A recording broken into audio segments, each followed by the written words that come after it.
सहनावतु सहनौ भुनक्तु सह वीर्यं करवावहै तेजस्विनावधीतमस्तु मा विद्विषावहै। ओम शांति शांति शांति।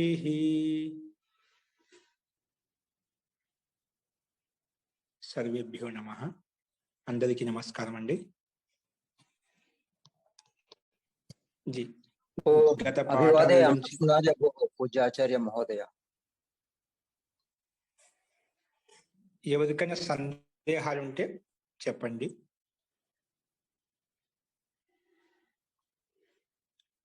నిన్న చెప్పిన పాఠంలో ఇంకా మీరు చూసి ఉంటారు. ఏమైనా సందేహం ఉంటే అడగండి.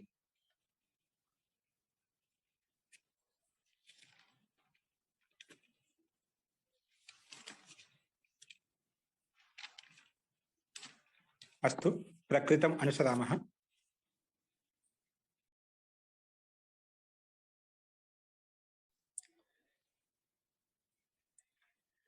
నిన్న మనము శాలీయ మాలీయ ఇవన్నీ చెప్పుకున్నాము.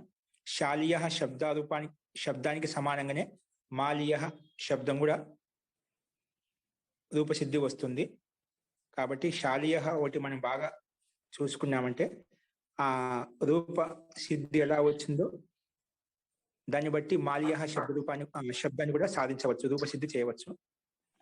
అస్తు ఈరోజు దానికి సమానంగానే ఉంటుంది. శాలీయ మాలీయ శబ్దాన్ని ఏ విధంగా అయితే సాధించామో, రూపసిద్ధి ఏ విధంగా చేశామో, అదే విధంగా ఔపగవ ఏంటి ఔపగవ సిద్ధి కూడా రూపసిద్ధి కూడా అదే విధంగా ఉంటుంది.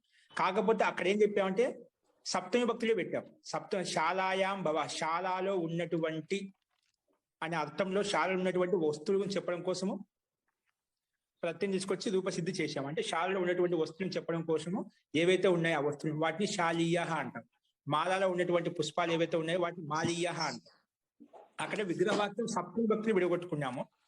అక్కడ విగ్రహవాక్యం అనేది సప్తమి భక్తులు విడగొట్టుకున్నాము.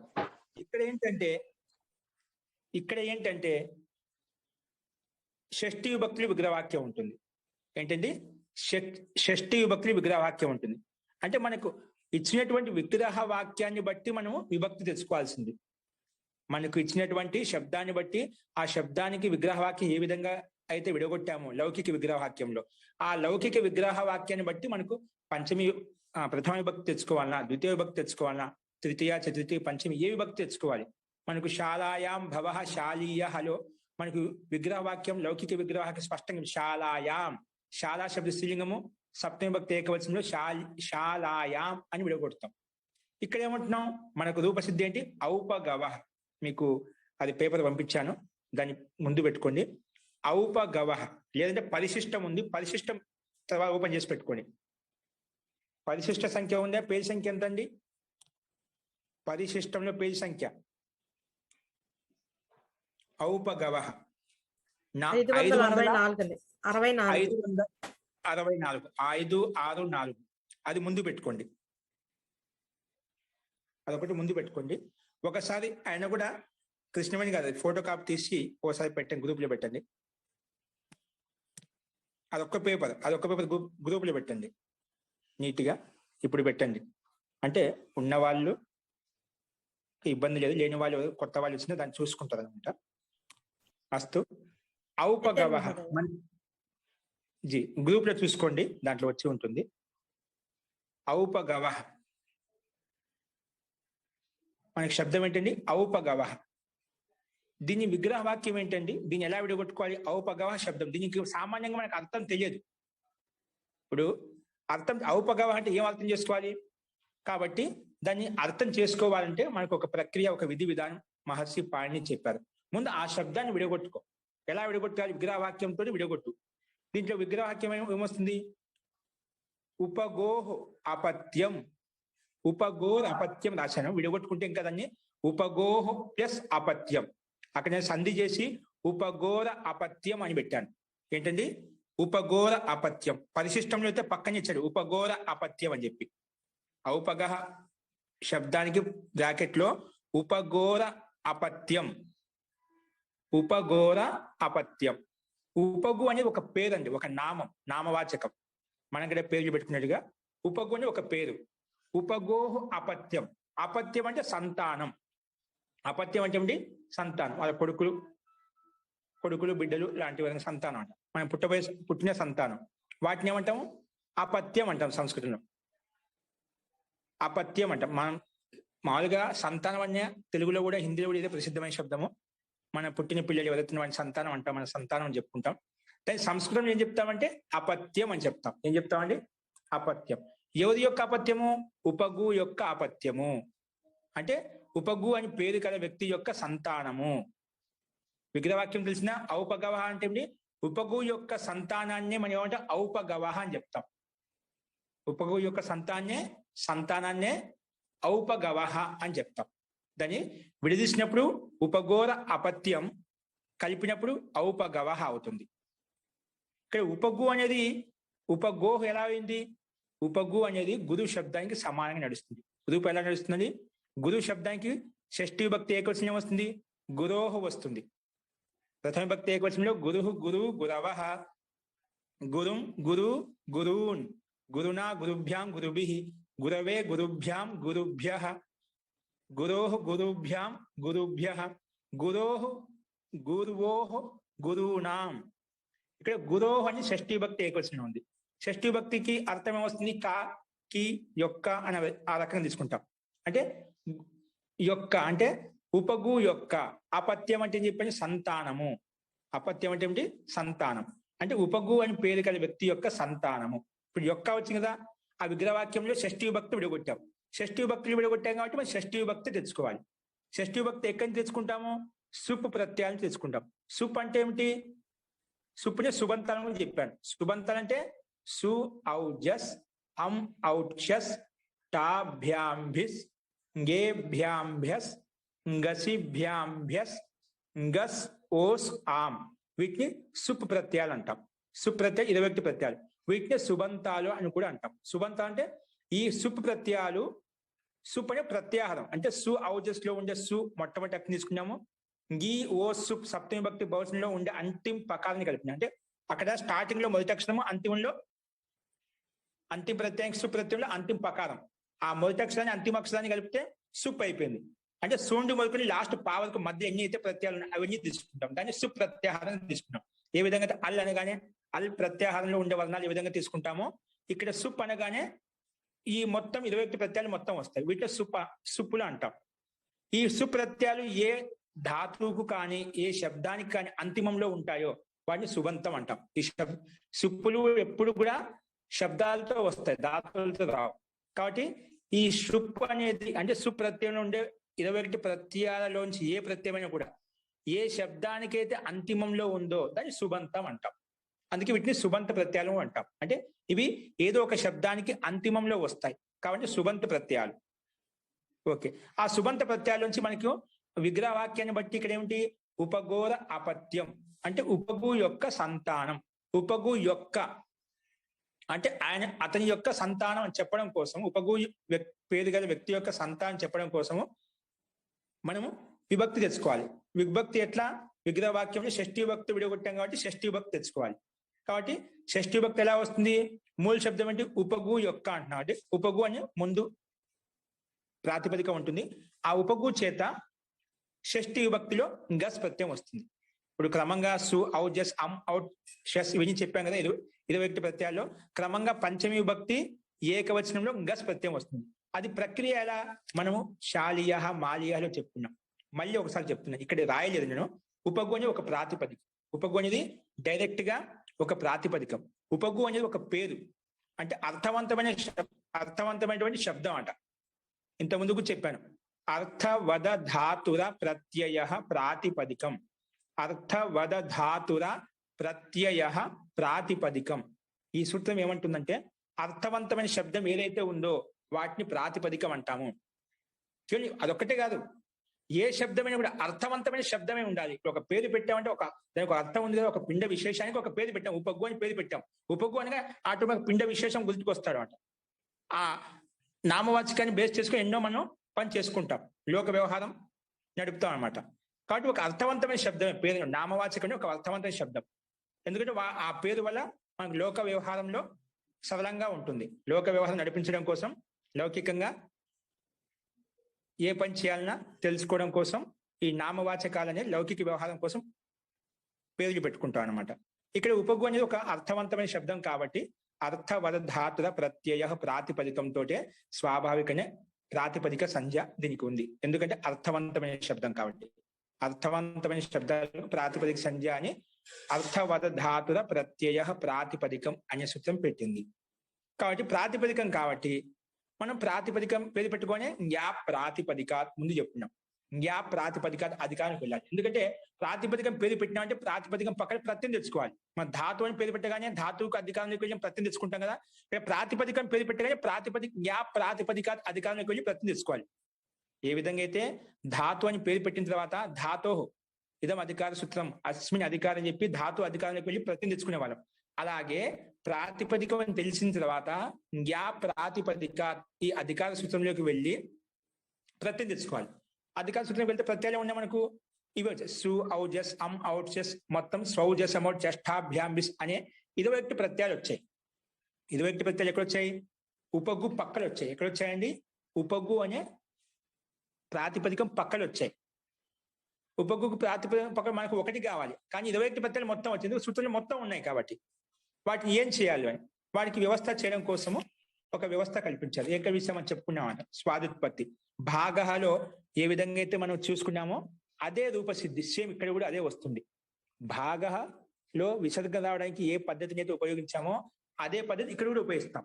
మనకు ప్రాతిపదిక అధికారానికి వెళ్ళగానే ఉపగు శబ్దం పక్కన ఉపగు శబ్దం పక్కలో సు ఔజస్ అం ఔట్షస్ తాభ్యాంబిస్ ఈ సు ప్రత్యయాలు 21 ప్రత్యయాలు వచ్చాయి. కాబట్టి రాగానే మనం డైరెక్ట్ గా ఏది తీసుకోవాలో తెలియదు, మనకు కావాలి ఒకటి. వీటిని ఏది తీసుకోవాలి వాటి నిర్ణయం కోసమే మహర్షి పాణిని ఒక వ్యవస్థ కల్పించారు. ఏ వ్యవస్థ? ఒక సుపహాని సూత్రం వచ్చేసి క్రమంగా 21 ప్రత్యయాలకు క్రమంగా మూడిట్లకు ఏకవచనము ద్వివచనము బహువచనం పేరు పెట్టింది. ఎవరు? సుపహ. సుపహాని సూత్రం వచ్చేసి అనే సూత్రైన త్రీని ఏకవచన ద్వివచన బహువచన సంజకాని భవంతి. క్రమంగా అన్ని ప్రత్యయాలు వచ్చాయి. ప్రత్యయాలు ఎక్కడ వచ్చాయి? వీటికి ముందు ప్రత్యయాలకు ప్రత్యయం పేరు పెట్టింది ఎవరు? ప్రత్యయ. ఇంతకుముందు చెప్పుకున్నాం. ప్రత్యయాలకు ప్రత్యయం అని పేరు పెట్టేది ఎవరు? ప్రత్యయ సూత్రం వచ్చేసి 21 ప్రత్యయాలకు ప్రత్యయాన్ని పేరు పెట్టింది. సరే, ఆ ప్రత్యయాలు ఎక్కడ రావాలి? నువ్వు ఎవరికైతే ప్రత్యయం అని పేరు పెట్టుకున్నావో పరశ్చ అది పక్కలో వస్తుంది. ఎక్కడ వస్తుందండి? పక్కలో వస్తుందని చెప్పాం. అంటే ఉపగు అనే ప్రాతిపదికం పక్కలో వచ్చాయి, 21 ప్రత్యయాలు వచ్చాయి. ఆ 21 ప్రత్యయాలు మనం ఒకటే కావాలి కాబట్టి వాటికి వ్యవస్థ చేసుకొని విభాగం చేసుకొని దాంట్లో ఒకటే తెచ్చుకుంటాం. ఆ విభాగ వ్యవస్థ ఏంటి? మొట్టమొదటిగా సుపహ అనే సూత్రం వచ్చేసి మూడిట్ల క్రమంగా సు ఔ జస్ 3 కదా, వీటికి క్రమంగా ఏకవచనం ద్వివచనం బహువచనం పేరు పెట్టిపోయింది. తర్వాత మళ్ళా మూడిట్లకు ఏకవచనం ద్వివచనం బహువచనం, మళ్ళీ క్రమంగా మూడిట్లకు ఏకవచనం ద్వివచనం బహువచనం, అట్లే 21 ప్రత్యయాలకు ఏకవచనం ద్వివచనం బహువచనం సంధి పేరు పెట్టి వెళ్ళిపోయింది. ఎవరు? సుపహ అనే సూత్రం వచ్చి. తర్వాత వెంటనే మళ్ళా విభక్తిశ్చ అది కేవలం ఏకవచనం ద్వివచనం బహువచనం పేరు పెట్టిపోయింది అంతే. విభక్తిశ్చ ఈ సూత్రం వచ్చి ఏం చేసింది? మళ్ళీ ఆ మూడిట్లకే ఆ సుప్పులకు శూన్య వరకు లాస్ట్ వరకు 21 ప్రత్యయాలకు క్రమంగా మూడిట్లకు ప్రథమ విభక్తి, మళ్ళీ మూడిట్లకు ద్వితీయ విభక్తి, మళ్ళీ మూడిట్లకు తృతీయ విభక్తి, ఆ రకంగా 21 ప్రత్యయాలకు త్రీని విభక్తి సంజకాని భవంతి అని చెప్పి వెళ్ళిపోయారు. అనేన సూత్రైన విభక్తిశ్చ సూత్రం ఏమంటుంది? అనేన సూత్రైన త్రీని విభక్తి సంజకాని భవంతి అని చెప్పి అది విభక్తి సంధి కూడా పెట్టిపోయింది. అంటే ఇప్పుడు మనకు ప్రథమ విభక్తి ద్వితీయ విభక్తి అట్లా 7 విభక్తులు వచ్చాయి. ఏకవచనం ద్వివచనం బహువచనం కూడా పేరు వచ్చేసింది. కానీ ఇంతటితో మనకు విభాగం చేసుకున్నాం. దాంట్లో మనకు ఏ విభక్తి కావాలి? పంచవిభక్తి కావాలి. పంచవిభక్తి కావాలంటే ఎలా వ్యవస్థ ఏంటి? దానికి మనకు విగ్రహవాక్యం లక్ష్యంగా పెట్టుకోవాలి. మరి విగ్రహవాక్యం ఎలా విడగొట్టాము? ఉపగోహు అపత్యం. ఉపగోహు షష్ఠి విభక్తి ఏకవచనంలో ఉపగు యొక్క సంతానము. ఉపగు అని పేరు గల వ్యక్తి యొక్క సంతానము. యొక్క అంటే షష్ఠీ విభక్తి. మనకు విభాగం చేసుకున్నాం. మనకు ప్రథమ విభక్తి కావాలి, లేదా ద్వితీయ విభక్తి కావాలి, తృతీయ విభక్తి కావాలి. దానికి నిర్ణయం కోసము మనకు విగ్రహ వాక్యానుసారంగా చూస్తే షష్ఠీ విభక్తి కావాలి. కాబట్టి షష్ఠీ శేషే సూత్రం ఉంది మనకు. షష్ఠీ శేషే అనే సూత్రం వచ్చేసి బై అన్నిటికీ కర్త కారకంలో ఈ సందర్భంలో వస్తుంది, కర్మ అనేది ఈ సందర్భంలో వస్తుంది, కరణం అనేది ఈ సందర్భంలో వస్తుంది, అన్నిటికీ చెప్పుకుంటూ వచ్చాడనమాట. ఏ దానికైతే చెప్పలేదో దాన్ని శేషము అని చెప్పాడు. ఏ దానికైతే చెప్పలేదో శేషము అని చెప్పాడు. ఇప్పుడు నిన్న చెప్పుకున్నాం ఆధారో అధికరణం. ఏంటండి? ఆధారో అధికరణం. ఆధారానికి అధికరణం పేరు. ఇక్కడ ఆధారం ఏంటి? శాలాయాం భవః శాలీయ ఆరోపణ చెప్పుకుంటప్పుడు శాలలో ఉన్నటువంటి వస్తువులు ఏవైతే ఉన్నాయో, అంటే ఆ వస్తువులు ఉంటాయి ఆధారం శాలా శబ్దం. కాబట్టి అధికరణం అని పేరు పెట్టింది. అధికరణం పేరు పెట్టింది కాబట్టి నువ్వు ఎవరికైతే అధికరణం పేరు పెట్టి దాన్ని సప్తమి విభక్తి తెచ్చుకో అని చెప్పి సప్తమ్యధికరణేచ వచ్చి మనకు సప్తమి విభక్తి తెచ్చుకొని చెప్పిపోయింది. కానీ ఇది కారకం కాదే. మనం స్టార్టింగ్ చెప్పాం షష్ఠీ విభక్తి కారకం కాదు. షష్ఠీ విభక్తి ఏంటి? కారకం కాదు. అందుకే దీంట్లో ఎక్కడ ఏ అర్థంలో వస్తుంది చెప్పలేదు అన్నమాట. అందుకే శేషే చెప్పండి ఏదైతే ఉందో, అంటే ఇది కర్మకారకం కాదు, కరణకారకం కాదు, సంప్రదాన కారకం కాదు, అధికరణ కారకం కాదు. ఇలా కారకంతో చెప్పలేదో మిగిలినది ఏదైతే ఉందో అలాంటి శబ్దంతో మిగిలిన శబ్దం ఏదైతే ఉందో దాంతో షష్ఠీ విభక్తి వస్తుంది. ఇప్పుడు మనకు అన్ని చెప్పుకున్నాం. కర్మకారకం చెప్పుకున్నాము, కరణకారకం చెప్పుకున్నాము, సంప్రదాయం చెప్పుకున్నాము, అపాదానం చెప్పుకున్నాము, అధికరణం కూడా చెప్పుకున్నామట. సూత్రాలు వచ్చి చెప్పామట. అన్నిటికీ సూత్రాలు ఉన్నాయి. కానీ షష్ఠీ విభక్తి విషయం ఏం చెప్పలేదు. కాబట్టి శేషే షష్ఠీ భవతి. నువ్వు ఎవరికైతే కర్మ లేదు, కర్త ఏం చెప్పలేదో, దాని గురించి ఏం చెప్పలేదో అలాంటివంటి విభక్తి ఏదైతే ఉందో అలాంటి విభక్తిలో షష్ఠి ఒకటి మిగిలింది అంటే షష్ఠీ శేషే, మిగిలిన దాంట్లో షష్ఠీ విభక్తి వస్తుంది. కాబట్టి ఇక్కడ మనము విగ్రహ వాక్యానుసారంగా షష్ఠీ విభక్తి తెచ్చుకున్నాం. ఎందుకు? యొక్క కదా, క్రియాతో సంబంధం లేదన్నమాట. డైరెక్ట్ గా ఉపగు యొక్క సంతానం అని చెప్పాం అంతే. అంటే ఉపగు పేరు గల వ్యక్తి యొక్క సంతానం. ఇక్కడ క్రియాపదం అవసరమైందా? అవసరం లేదు. అందుకే షష్ఠీ విభక్తి వచ్చింది అన్నమాట. విగ్రహ వాక్యాన్ని బట్టి షష్ఠీ విభక్తి తెచ్చుకున్నాం. ఏ సూత్రంతో వచ్చింది? షష్ఠీ శేషే అనే సూత్రం వచ్చేసి షష్ఠి అనగానే శేషే షష్ఠీ విభక్తి భవతి అని చెప్పగానే ఇక్కడ మనకు 21 ప్రత్యయాల నుంచి షష్ఠీ విభక్తి మిగిలిపోయింది. మిగిలిన విభక్తులన్నీ వెళ్ళిపోయాయి, మిగిలిన ప్రత్యయాలన్నీ వెళ్ళిపోయాయి. అంటే షష్ఠి అనగానే షష్ఠీ విభక్తి మాత్రం మిగిలిపోయింది. అంటే మిగిలిన విభక్తులన్నీ వెళ్ళిపోయాయి. కర్త, కర్మ, కరణం, సంప్రదానం, అపాదానం, అధికరణం. ఓన్లీ షష్ఠీ విభక్తి మిగిలింది. అంటే 18 ప్రత్యయాలు వెళ్ళిపోయాయి. కేవలం 3 ప్రత్యయాలు మిగిలాయి. 3 ప్రత్యయాలు ఏవి? షష్ఠీ విభక్తిలో ఏకవచనం, ద్వివచనం, బహువచనం. గస్, ఓస్, ఆమ్. కాబట్టి వాటిలో కూడా మనకు ఒకటే కావాలి. కాబట్టి దానికి ద్వేకయోర్ ద్విర్వచనైక వచనే అనే సూత్రం వచ్చేసి మనం ముందు చెప్పుకున్నాం. బై ఒకటికి వివక్ష, ఏకవచనానికి వివక్ష ఉంటే ఏకవచనం తెచ్చుకో, ద్వివచనానికి వివక్ష ఉంటేనే ద్వివచనం తెచ్చుకో అని చెప్పింది. ఇక్కడ మనకు ఒకటే కావాలి కదా. ఉపగు అనే వ్యక్తి ఒకటే అన్నమాట. ఇక్కడ ఇద్దరు కాదు, ముగ్గురు కాదు, ఒకే వ్యక్తి. ఆ ఒకే వ్యక్తి యొక్క సంతానం ఎంతమందినా మనకు అనవసరం. అది ఉపగు యొక్క సంతానం. అది ఒకదా ఇద్దరా మనకి ఇక్కడ ముఖ్యమైన విషయం కాదు. ఉపగు యొక్క సంతానం చెప్పడం కోసము మనకు విభక్తి కావాలి. కాబట్టి షష్ఠీ విభక్తిలో ఉపగు అనే వ్యక్తి ఒకటే కాబట్టి ఏకవచనంలో గస్ వచ్చింది అన్నమాట. ఇప్పుడు గస్ ఎవరు చెప్పారు కూడా ఒకటి తెచ్చుకోవాలి. మూడు ప్రత్యయాల నుంచి విభాగం చేసింది ఎవరు? నిర్ణయం చేసింది ఎవరు? ద్వేకయోర్ ద్విర్వచనైక వచనే అనే సూత్రం వచ్చేసి ఏకవచన వివక్ష అస్తి అతః ఏకవచన ప్రత్యయ గస్ భవతి. ఏకవచన వివక్ష ఉంది కాబట్టి ఏకవచనంలో గస్ ప్రత్యయం తెచ్చుకో అని చెప్పింది. కాబట్టి అది ఒకటి వచ్చింది. ఆ ఒకటి ఎక్కడ కూర్చాలి? ప్రాతిపదికం పక్కన కూర్చాలి. ఎవరు చెప్పారు? ముందు గస్ అనే దానికి ప్రత్యయ హాని సూత్రం వచ్చి పైన చెప్పుకున్నాం. ప్రత్యయ అని వచ్చేసి గస్ కి ప్రత్యయ సంధ్య పేరు పెడుతుంది. ఆ ప్రత్యయం ఎక్కడ కూర్చోవాలంటే పరశ్చ. నువ్వు ఎవరికైతే ప్రత్యయం పేరు పెట్టావో గస్ కి ప్రత్యయం పేరు పెట్టావు కాబట్టి గస్ అనే దానికి ప్రత్యయం అని పేరు పెట్టావు కాబట్టి ఆ ప్రత్యయం అని పక్కన పెట్టుకో. ఎక్కడ పక్కన? ప్రాతిపదికానికి పక్కలో. ఇక్కడ ప్రాతిపదిక ఉపగుకి పక్కన గస్ వచ్చింది. ఉపగు గస్ వచ్చింది. అదే ఇక్కడ రాసామట. ఉపగు గస్ డైరెక్ట్ రాసింది. ఉపగు ప్లస్ గస్. ఇదంతా ప్రక్రియ మనకు రూపసిద్ధి సామాన్యం కదా, ముందు చెప్పుకొని వచ్చాం కదా భాగా శబ్ద సిద్ధి అని చెప్పి ఇక్కడ అంతా రాయలేదు. డైరెక్ట్ గా విగ్రహ వాక్యాన్ని బట్టి ఉపగోహ అపత్యం. విగ్రహ వాక్యంలో షష్ఠీ విభక్తి విడిగొట్టేదిగా డైరెక్ట్ గా ఉపగు పక్కన గస్ తీసుకొచ్చాం. ఉపగు పక్కలో డైరెక్ట్ గా గస్ ప్రత్యయం తీసుకొచ్చాము. కాబట్టి అందుకే ఇక్కడ డైరెక్ట్ గా అది రాయకుండా ఉపగు గసం పెట్టాను. ఎందుకు మళ్ళీ మాట రిపీట్ చేయడం ఎందుకని చెప్పి. ఇప్పుడు అర్థమైందా? ఇప్పుడు చెప్పండి, ఇది ఈ ప్రక్రియ రాసుకుందామంటారా, ఇంజనీర్ అంటే కంటిన్యూ చేద్దామా? ఇప్పుడు ఈ ఉపగోహ అపత్యం ఇప్పుడు చెప్పిన వరకు దాంట్లో మీకు ఏమైనా సందేహం ఉందా? చెప్పండి, పర్వాలేదు. ఎవరికి సందేహం ఉన్నా? ఇప్పుడు మీకు ఉపగు పక్కన గస్ ఎలా ఇప్పుడు రాసేసుకుందాం. ఓకే, ఉపగు పక్కన గస్ ఎలా వచ్చింది తెలిసిందా? ప్రాసెస్ తెలిసిందండి. ఇక్కడ ఏం లేదంటే మనం భాగ సిద్ధిలో విసర్గం రావడానికి ప్రక్రియ ఏదైతే చెప్పామో అక్కడ ప్రాతిపదికార్థ లింగ పరిమాణ వచన మాత్రే ప్రథమ కావాలనుకున్నప్పుడు ఆసూత్రం తెచ్చుకుంటామట. ఓకేనా? ప్రథమ విభక్తి కావాలంటే దాని స్థానంలో ఆసూత్రం పెట్టుకుంటాము, అక్కడ ఆ స్థలంలో అది రాస్తాము. ద్వితీయ విభక్తి కావాలంటే ఆ సూత్రం తీసివేసి అదే స్థలంలో కర్తురీప్సితమం కర్మ. ఒకవేళ ద్వితీయ విభక్తి కావాలనుకుంటే ఆ సూత్రం వచ్చేస్తుంది. కర్మ అనగానే కర్మసం చెప్పేది పెట్టాం, కర్మ విభక్తి వస్తే కర్మని ద్వితీయ వచ్చేసి అది వచ్చి చెప్తున్నాం, ద్వితీయ విభక్తి తెచ్చుకోండి. ఒకవేళ తృతీయ విభక్తి కావాలనుకోండి, కర్తృ కరణయో తృతీయ, అదొక్క సూత్రం మారుతూ ఉంటున్నాం అంట. మనకు తెలిసిపోతుంది మనకు ఇచ్చినటువంటి విగ్రహవాక్యాన్ని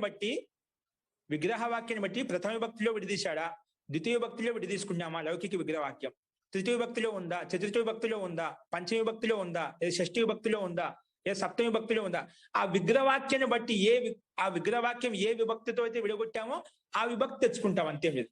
ఆ 7 విభక్తులకు 7 సూత్రాలు ఉన్నాయి మనకు. కర్తకు చెప్పాను, ప్రాతిపదికార్థ లింగ పరిమాణ వచ్చిన మాత్రమే ప్రథమ అంటే ప్రథమ విభక్తి వస్తుంది, మిగిలిన 18 ప్రత్యయాలు వెళ్ళిపోతాయి. లేదు మన కర్మ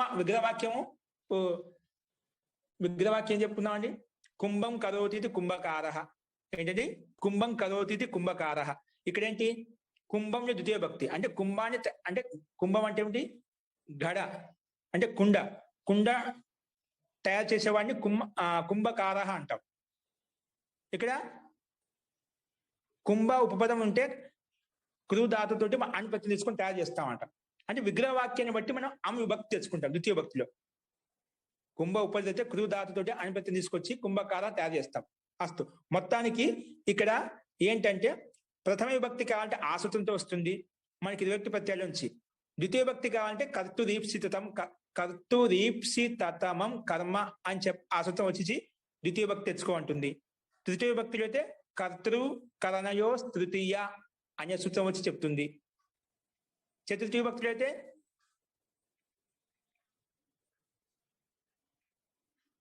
కర్మణ యమభి ప్రయతి సా సంప్రదానం అని ఆసూత్రం చెప్తుంది చతుర్థ విభక్తి తెచ్చుకోవాలనుకుంటే. పంచమిలో ధ్రువమపాయే అపాదానం అంటే పంచమి విభక్తి. షష్ఠిలో షష్ఠి శేషి చెప్పుకున్నాం.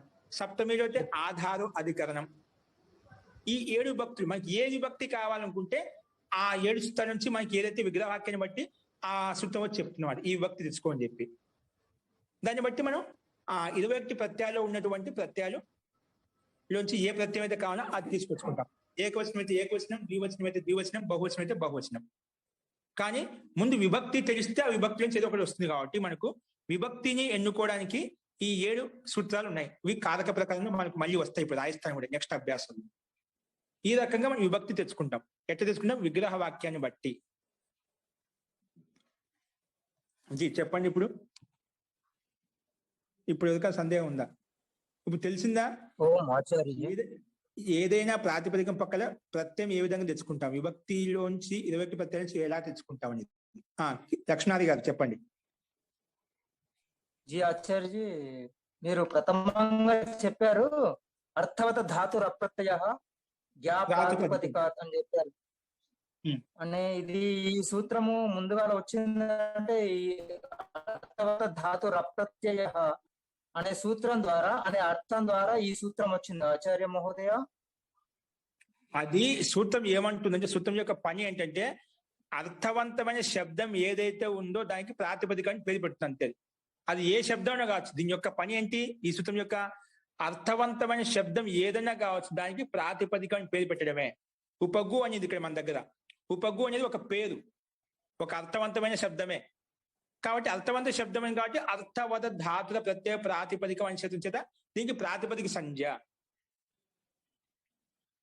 ఇది ప్రాతిపదికమే, ఎందుకంటే అర్థవంతమైన శబ్దం కాబట్టి దీనికి ప్రాతిపదిక పేరు ఉంది అనమాట, పేరు పెట్టుకుంటాం. అందుకే పేరు పెట్టుకున్నా కానీ జ్ఞా ప్రాతిపదిక అధికారానికి వెళ్ళి ప్రత్యయం తెచ్చుకుంటాం. ఏ ప్రత్యయాలు సు అవి తెచ్చుకుంటాం. అది వచ్చి ఉపగు అనే దానికి ప్రాతిపదిక అని పేరు పెట్టింది అన్నమాట.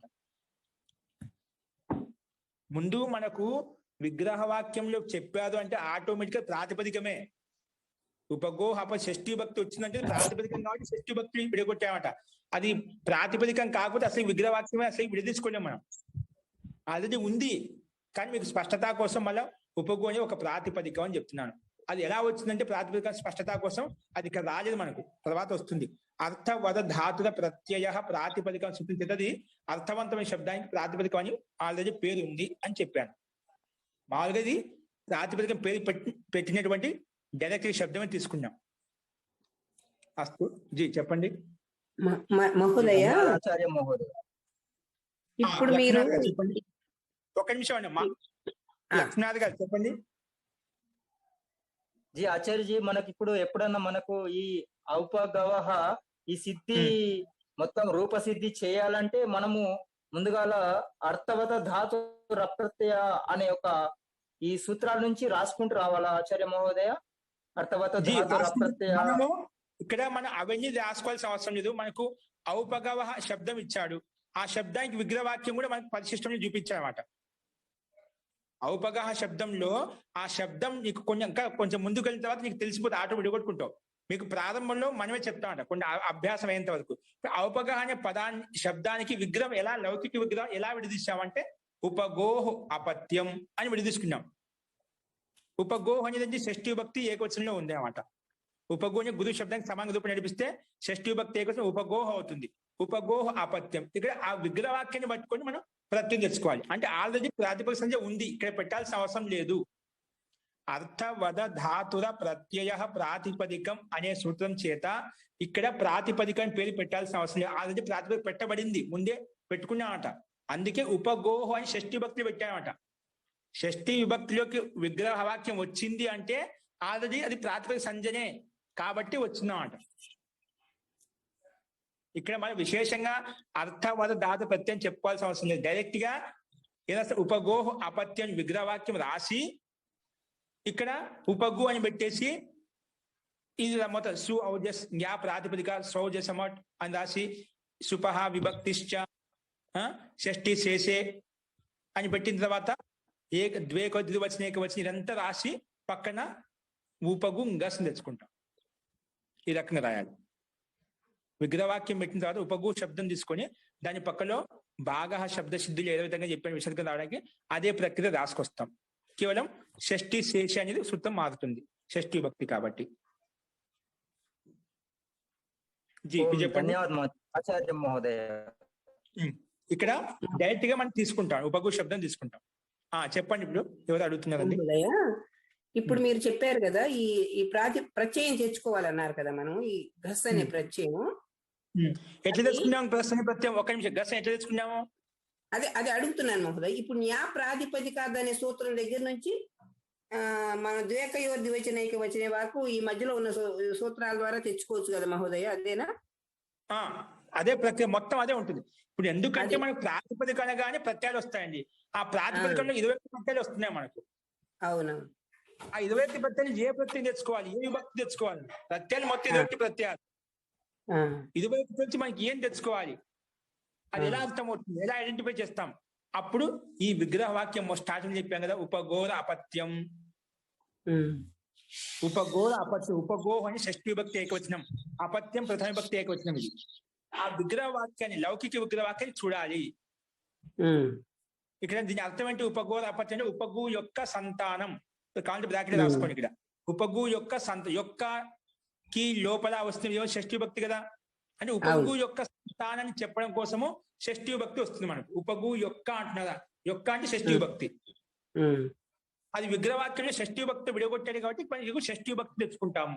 స్పష్టంగా క్లారిటీ అయిపోయింది. ఇప్పుడు 21 ప్రత్యయాల నుంచి షష్ఠీ భక్తి తెచ్చుకుంటాము. కానీ షష్ఠీ భక్తి రావడానికి ఏ సూత్రం అంటే షష్ఠి శేషే ప్రక్రియ మొత్తం అదే రాసాం. కాబట్టి ఏ విభక్తి తెచ్చుకుంటాం అనే దానికి ప్రతి విభక్తికి ఒక సూత్రం ఉంది. షష్ఠి విభక్తికి షష్ఠి చేసేది సూత్రం చేత షష్ఠి విభక్తి తెచ్చుకున్నాం. సరే మహోదయ్, ధన్యవాదాలు. జీ ఇంకా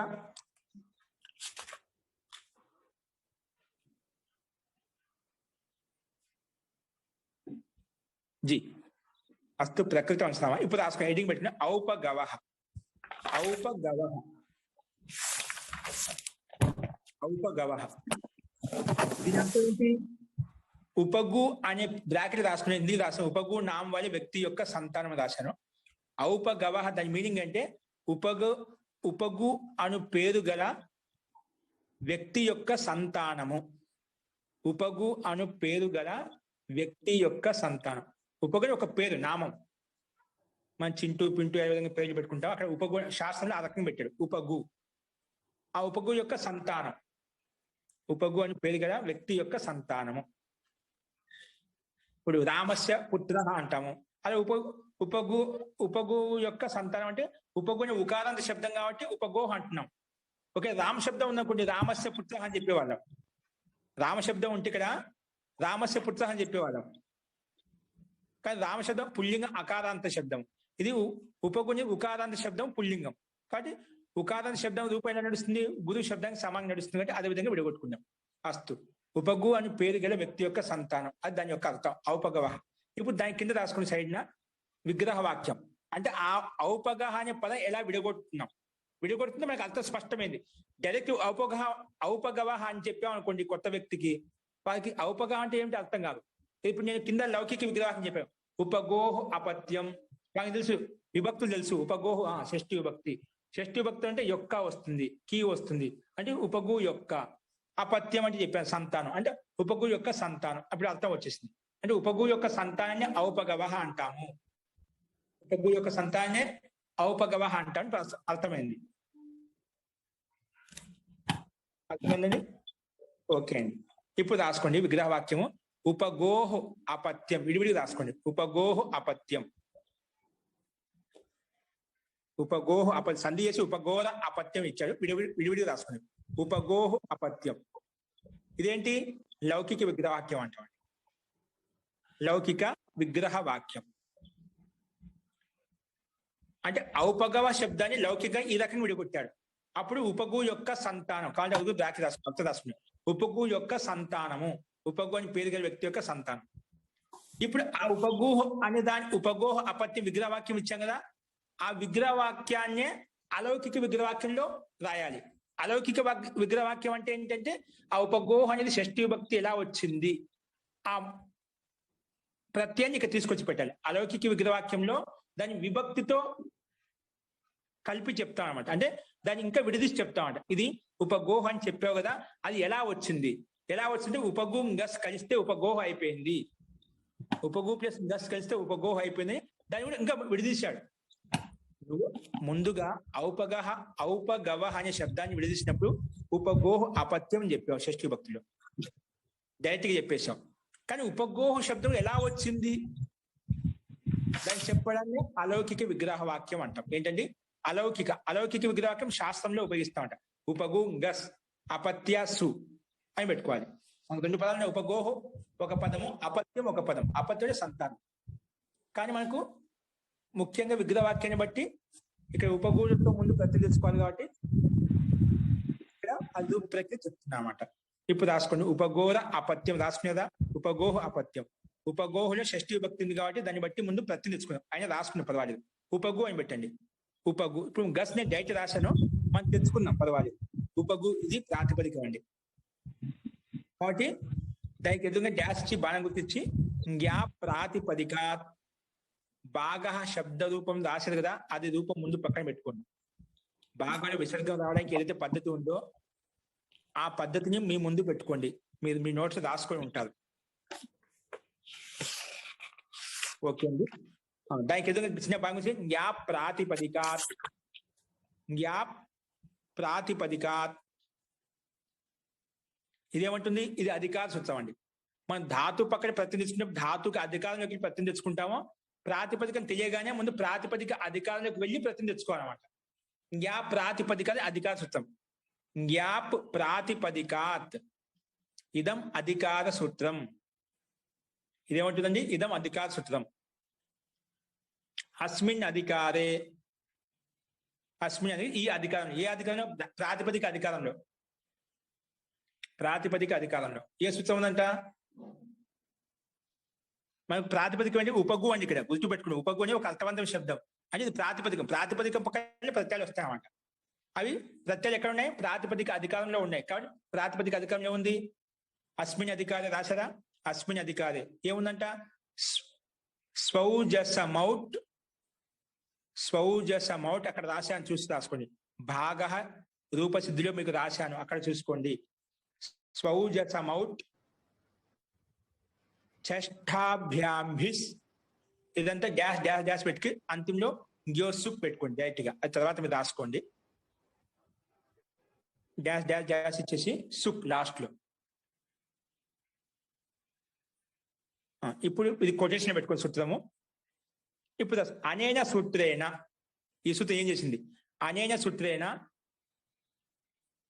ప్రాతిపదికాత్, ప్రాతిపదికాత్ ఏకవింశతి ప్రత్యయాః భవంతి. ఏకవింశతి ప్రత్యయాః భవంతి. ఏకవింశతి ప్రత్యయాః భవంతి.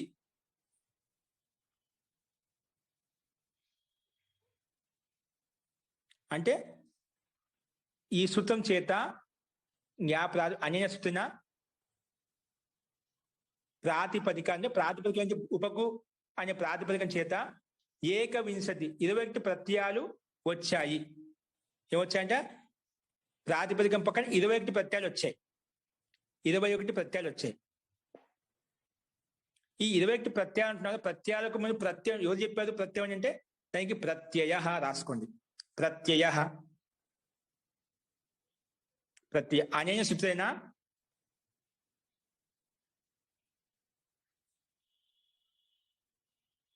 ఏకవింశతి ప్రత్యయానాం ప్రత్యయ సంజ్ఞా భవతి.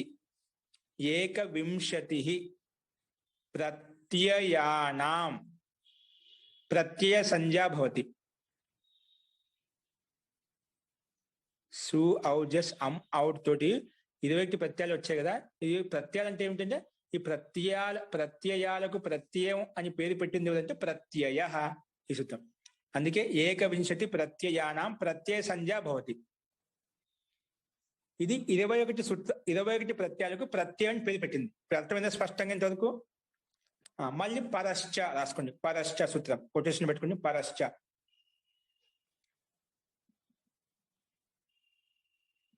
పరశ్చ అనేన సూత్రేణ ప్రత్యయాః పరే భవంతి. ఎందుకు చాలా ఉన్నాయి కాబట్టి బహువచనం పెట్టాను. అనేన సూత్రేణ ప్రత్యయాః పరే భవంతి. ప్రత్యయాః పరే భవంతి.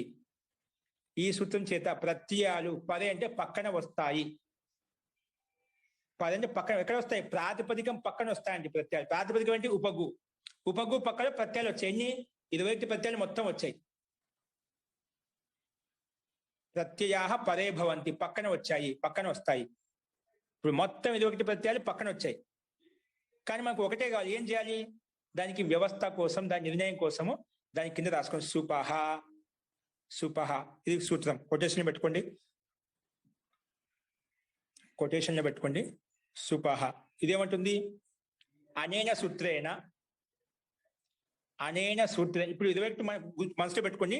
మనకి 21 ప్రత్యయాలు వచ్చాయి. ఏవి? సు ఔజస్ అమ్ ఔక్షస్ తాభ్యాంభ్యస్ ఞేభ్యాంభ్యస్. ఇవన్నీ మొత్తము ఈ ఓ సు 21 ప్రత్యయాలు వచ్చాయండి. ఎక్కడ? ఉపగు పక్కలు వచ్చాయి. కానీ మనకు ఒకటే కాదు కదా.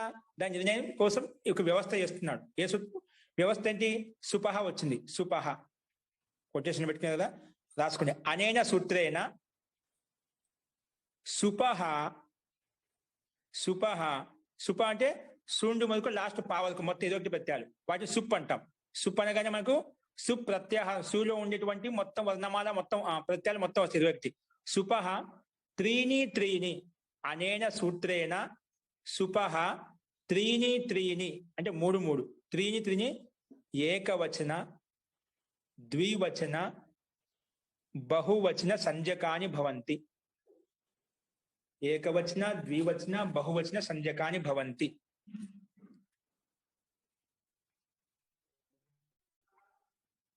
ఓకేనా? సుపహ వచ్చేసి ఆ 20 పత్రాల ముందు ఏకవచనం ద్వివచనం బహువచనం పేరు పెట్టి వెళ్ళిపోయింది అంతే. తర్వాత ఇంకో సూత్రం వచ్చినది విభక్తిశ్చ. రాసుకుంటాం కిందని. విభక్తిశ్చ విభక్తిశ్చ విభక్తిశ్చ. ఇది వచ్చేమనింది అనేన సూత్రేణ. అనేన సూత్రేణ అంటే ఈ సూత్రము చేత. సుపహ. సుపహ అంటే ఏమిటి? అవి మొత్తం 21 ప్రత్యయాలు. ఇప్పుడు అనగానే మొత్తం వర్ణమా అన్ని ప్రత్యయాలు ఉండే వర్ణాలు ఏ విధంగా వస్తాయో ఇక్కడ సుప అనగానే 21 ప్రత్యయాలు. అనేన సూత్రేణ సుపహ. ఇక్కడ త్రీణి త్రీణి త్రీణి త్రీణి విభక్తి సంజ్ఞకాని భవంతి. విభక్తి సంజ్ఞకాని భవంతి. విభక్తి సంజ్ఞకాని భవంతి. ఏం చెప్పింది ఇది? అనేన సూత్రేణ అంటే ఈ సూత్రం చేత. సుపహ అంటే సుప్పులకు అంటే 21 ప్రత్యయాలకు. 21 ప్రత్యయాలకి సింపుల్ షార్ట్ కట్ అని చెప్పాము, సుప్ అని చెప్పామని గుర్తుపెట్టుకోండి. సుప్ అంటే మీకు మైండ్ ఏం గుర్తుండాలి? సుప్ అనగానే 21 ప్రత్యయాలను సుప్ అంటామని గుర్తుపెట్టుకోండి. ఓకేనా? అనే సూత్రం ఈ సూత్రం చేత సుప్పులకు త్రీణి త్రీణి అంటే త్రీణి త్రీణి అంటే మూడిట్లకు విభక్తి సంజ్ఞ భవతి. విభక్త్యాది సంజ్ఞ భవతి రాయండి. విభక్తి ఆది. ఆది అంటే ద్వితీయ తృతీయ సప్తమి వరకు వస్తాయి కంటిన్యూగా. త్రీణి త్రీణి విభక్త్యాది సంజ్ఞ భవంతి. విభక్త్యాది సంజ్ఞ భవంతి అంటే మూడిట్లకు విభక్తి సంజ్ఞ పేరు పెడుతుందంట. అంటే మూడిట్లకు ఏకవచనం ద్వివచనం బహువచనానికి ఆ మూడిట్లకు ప్రథమ విభక్తి, మళ్ళా మూడిట్లకు ద్వితీయ విభక్తి, మళ్ళీ మూడిట్లకు తృతీయ విభక్తి, అట్లా పేరు పెట్టి వెళ్ళిపోయింది ఈ సూత్రం వచ్చేసి. ఓకే, నెక్స్ట్ ఇప్పుడు కేవలం విభక్తి సంజ్ఞ ఏకవచనం ద్వివచనం బహువచన సంజ్ఞ మాత్రం పేరు పెట్టుకున్నాం. కానీ మనకి దీంట్లో 21 ప్రత్యయాలు విభాగం చేసుకున్నాక దాన్ని ఏ విభక్తి తెచ్చుకోవాలి, మనకు ఏ వచనం తెచ్చుకోవాలి అది తెలియడం లేదు. ఏం చేయాలి? అప్పుడు మన విగ్రహవాక్యం ఏదైతుందో దాన్ని గమనించాలి. విగ్రహవాక్యంలో ఏ విభక్తి విడగొట్టాం మనము? ఏం చెప్పాను స్టార్టింగ్ లో? ఉపగు యొక్క సంతానము. యొక్క అనేది ఏ విభక్తిలో వస్తుంది? షష్ఠి విభక్తిలో వస్తుంది. యొక్క కి యొక్క లోపల అని షష్ఠి విభక్తి కదా. కాబట్టి మీరు యొక్క అంటే ఏదో అర్థం చేసుకున్నారు. డుములు ప్రథమ విభక్తి, నీ నూల గూర్చి గురించి ద్వితీయ విభక్తి, చేతన్ చేన్ తొడంతో తృతీయ విభక్తి. అలాగా యొక్క కి యొక్క లోపల అనేది షష్ఠి విభక్తి అని చెప్పుకున్నాం కదా. కి యొక్క వచ్చి షష్ఠి విభక్తి. కాబట్టి షష్ఠి విభక్తి మాకు స్పష్టంగా విగ్రహవాక్యంలో కనిపిస్తుంది కాబట్టి షష్ఠి విభక్తి తెచ్చుకోవాలి. షష్ఠి విభక్తి తెచ్చుకోవాలి. ఎవరు సూత్రం ఏంటి ఇక్కడ? అప్పుడు షష్ఠి శేష రాసుకోండి. షష్ఠి శేషే కొటేషన్ పెట్టుకోండి. ఇప్పుడు రాసుకోండి. అనేన సూత్రేణ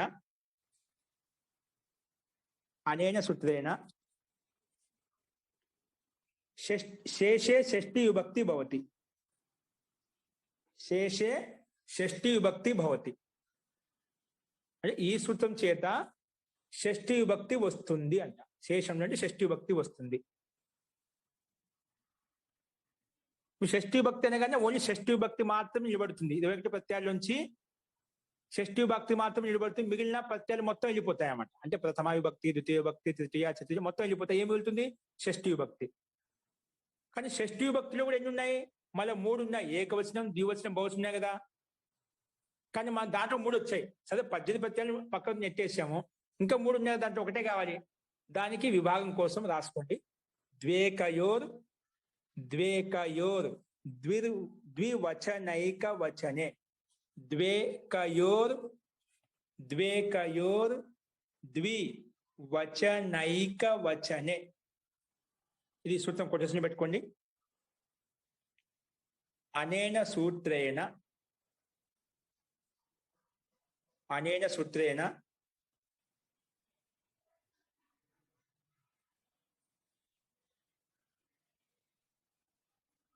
ఏకవచన వివక్షాయాం ఏకవచన వివక్షాయాం ఏకవచన గస్ ప్రత్యయః భవతి. ఏకవచన వివక్షాయం అంటే ఏకవచనం యొక్క వివక్షలో సప్తమి విభక్తి ఏకవచనం యొక్క వివక్షలో ఏకవచన గస్ ప్రత్యయః భవతి. షష్ఠి విభక్తిలో 3 ప్రత్యయాలు ఉన్నాయి. గస్ ఓస్ ఆమ్. గస్ ఓస్ ఆమ్ షష్ఠి విభక్తి 3 విభక్తులు ఉన్నాయి. మీకు రాసి పంపించాను, గ్రూప్లో పెట్టాను, చూసుకోండి. 3 మనకు గస్ వచ్చిందన్నమాట. ఏకవచన అనేన సూత్రేణ ఏకవచన వివక్షాయాం ఏకవచన గస్ ప్రత్యయః పరే భవతి. గస్ ప్రత్యయః పరే భవతి. ప్రత్యయం పక్కనే వస్తుంది కదా, పరే అంటే పక్కన, ప్రత్యయః పరే భవతి. అంటే పరే భవతి పక్కన, ఏ పక్కన? ప్రాతిపదికాత్ పరే, ప్రాతిపదికం పక్కన వస్తుంది. అనేన సూత్రేణ ఏకవచన వివక్షాయాం ఏకవచన గస్ ప్రత్యయః ఏకవచన గస్ ప్రత్యయః ప్రాతిపదికాత్ పరే భవతి. ప్రాతిపదికాత్ పరే భవతి అంటే ప్రాతిపదికాత్ అంటే ప్రాతిపదికం పక్కన వస్తుంది అని అర్థం. ఏది? గస్ ప్రత్యయః. ఇప్పుడు ఆ రకంగా చెప్పగానే ద్వివచనం వెళ్ళిపోతుంది, బహువచనం వెళ్ళిపోతుంది. ఇంకా స్పష్టంగా 21 ప్రత్యయాల నుంచి అన్ని తొలగించుకుంటే ఏం మిగిలింది? గస్ మిగిలిందా?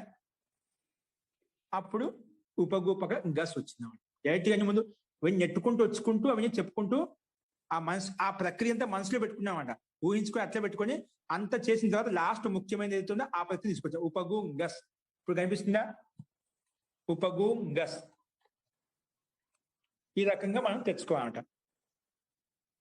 ఏకవచన వివక్షలో ఏకవచనం గస్ ప్రత్యయం అనేది ప్రాతిపదికం పక్కలో వచ్చింది. ఏది? అది గస్ ప్రత్యయం. అందుకే ఉపగు గస్. ఇప్పుడు పెట్టుకొని ఉపగు గస్. ఉపగు అనే పేరు, దాని పక్కన ఆయన యొక్క సంతానం చెప్పడం కోసం ఏ ప్రత్యయం వచ్చిందండి? గస్. గస్ ప్రత్యయం ఏ అర్థంలో వచ్చింది? సంతానం చెప్పడం కోసం వచ్చింది. ఉపగు యొక్క అనే అర్థం ఏమొచ్చింది? గస్ ప్రత్యయం వచ్చింది. దీన్ని అలౌకిక విగ్రహ వాక్యం అంటాం. అంటే ఉపగోహ అనే దాన్ని కూడా మనం విడగొట్టాం. ఉపగోహ అనే దాన్నే మళ్ళీ విడగొట్టి విభక్తి పెట్టుకున్నాం, విడగొట్టి విభక్తి పెట్టుకున్నాం అంట. అంటే గస్ విభక్తి పెట్టుకున్నాం. అక్కడ డైరెక్ట్ శబ్దరూపం ఇచ్చాడు, తయారు చేసిన శబ్దం ఇచ్చాడు. ఇది తయారు చేయడానికి ముందు స్థితి ఇచ్చామంట. అలౌకిక విగ్రహవాక్యం వస్తుంది, తయారు చేయడానికి ముందు స్థితి రూపం ఏదైతే ఉంటుందో అది చూపించాడంట. ఉపగూం గస్. తర్వాత ఉపగూం గస్ కలిసి ఉపగోహ అవుతుంది. అందుకే ఆ ఉపగోహ శబ్దం విడగొట్టుకుంటే వచ్చింది ఉపగూం గస్ వచ్చింది. ఫస్ట్ మనం మొత్తం స్వాదుత్పత్తి మొత్తం ప్రక్రియ ప్రకారం ఉపగూం గస్ వచ్చింది. ఓకేనా? ఇప్పుడు దానికి ఎదురుగా బాణం గుర్తించి రాసుకోండి. బాణం గుర్తించి రాసుకోండి.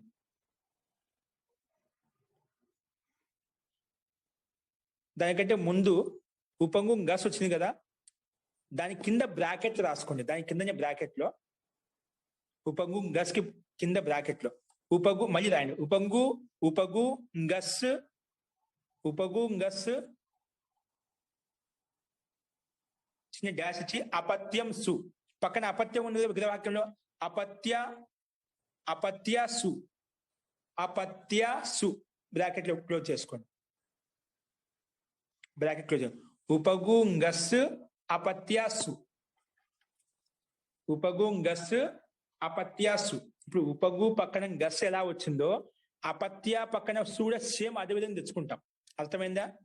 సున్న ప్రథమ విభక్తి ప్రక్రియ మనం తెలుసుగా డైరెక్ట్గా రాసేసుకున్నాం. అపత్యాసు. ఓకేనా? అర్థం కావడం కోసం బ్రాకెట్ లో పెట్టించాను మీకు. ఓకే, ఇప్పుడు దానికి ఎదురుగా రాసుకోండి. అంటే చెప్తాను. సమర్థానాం ప్రథమాద్వా గ్రూప్ లో పెట్టాము, నిన్న పెట్టాను, అవి మళ్ళీ ఒకసారి చూసుకోండి. సమర్థానాం ప్రథమాద్వా లేదా పరిశిష్టం చూసుకోండి. సమర్థానాం ప్రథమాద్వా. ఒకసారి దీని అర్థం చెప్తాను చూసుకోండి. ఇదేమంటుంది? సమర్థానాం ప్రథమా. రెండు సమర్థమైనటువంటి శబ్దాలు ఉన్నప్పుడు దాంట్లో మొదటి సమర్థవంతమైన శబ్దం ఏదైతే ఉందో దానితో ప్రత్యయం తెచ్చుకో. ఇప్పుడు మళ్ళీ మనకు ప్రత్యయం కావాలండి. ఔపగవ మన లక్ష్యము. దాని రూపం తయారు చేయాలంటే మళ్ళీ ఒక ప్రత్యయం తెచ్చుకోవాలి. కానీ ప్రత్యయం తెచ్చుకోవాలంటే ఇక్కడ రెండు శబ్దాలు ఉన్నాయి మనకు. ఉపగు గస్ అపత్యాసు అని పెట్టించాం బ్రాకెట్ లో. అపత్యాసు అని ఉపగు అనేవాడు ముఖ్యమైన వ్యక్తి, అతని యొక్క సంతానము. ఓకేనా? ఉపగు ముఖ్యమైనది, అంటే ప్రాధాన్యం ఉంది ఉపగు అనే వ్యక్తికి.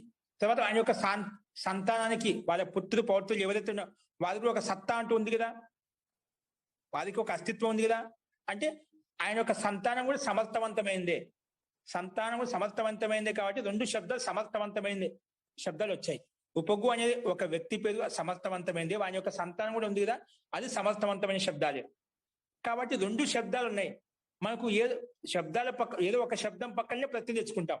ఒక రెండు శబ్దాలు ఉన్నాయి కదా, రెండు శబ్దాలు ఉన్నప్పుడు రెండు సమర్థవంతమైన శబ్దాలే కదా, అప్పుడు ఏ దాంతో ప్రత్యయం తెచ్చుకోవాలి?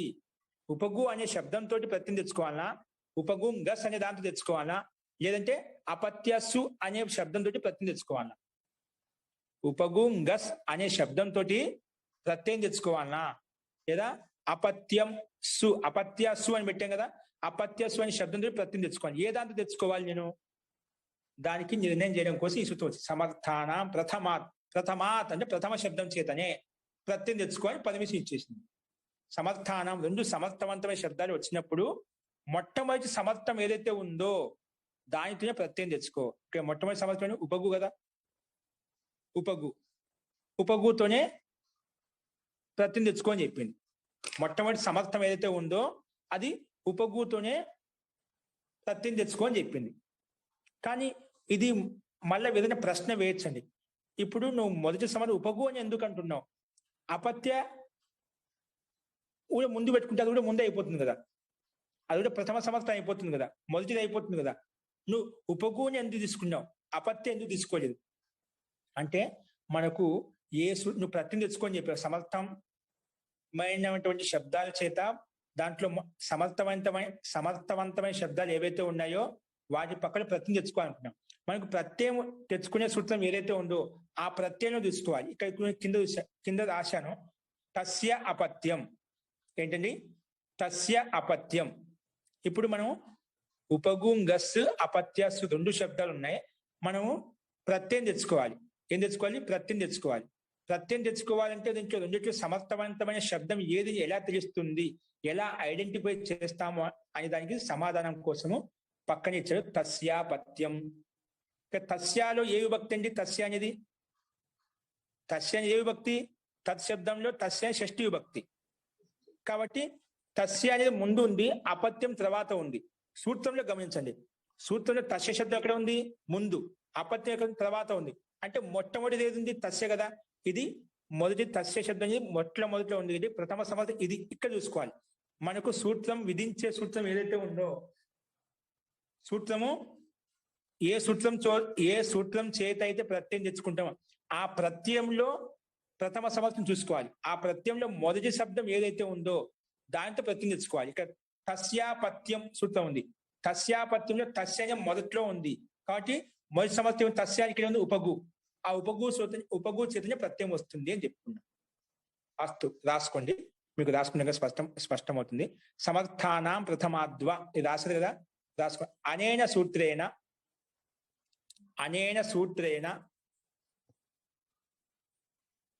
సమర్థానాం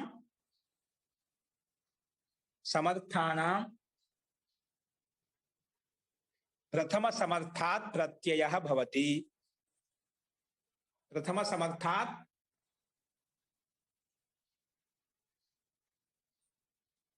అనేన సూత్రేణ ప్రథమ సమర్థాత్ ప్రత్యయః భవతి.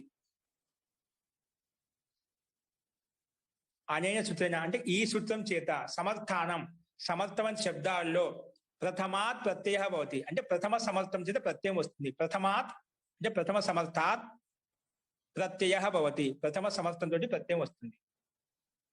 ఓకేనా? ప్రథమ సమర్థాత్ ప్రత్యయః భవతి అని ప్రథమ సమర్థంతో ప్రత్యయం తెచ్చుకొని చెప్పిపోయింది, అంతే, ఏం చేయలేదు. ఏ శబ్దం ప్రథమ సమర్థం ఎలా తెలుస్తుంది మనకు? ఇది ప్రథమ సమర్థం, ఇది ద్వితీయ సమర్థం అని. దానికి సమాధానం కింద రాసుకోండి. మళ్ళీ బాణం గురించి చేసి ఆ బాణం గురించి కింద మళ్ళీ ఇంకో బాణం గురించి రాసుకోండి. ఇంకో సూత్రం తస్యాపత్యం.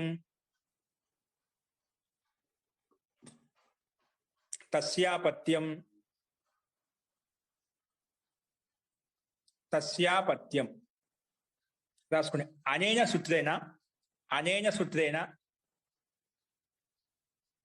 సూత్రేణ షష్ఠీ సమర్థాత్ ప్రాతిపదికాత్. అనేన సూత్రేణ షష్ఠీ సమర్థాత్ ప్రాతిపదికాత్ షష్ఠీ సమర్థాత్ ప్రాతిపదికాత్ अपत्यम अपत्यम इति एतस्मिन् अर्थे अपत्यम इति एतस्मिन् अर्थे यथा विहितं प्रत्ययो भवति यथा विहितं प्रत्ययो भवति यथा विहितं प्रत्ययो भवति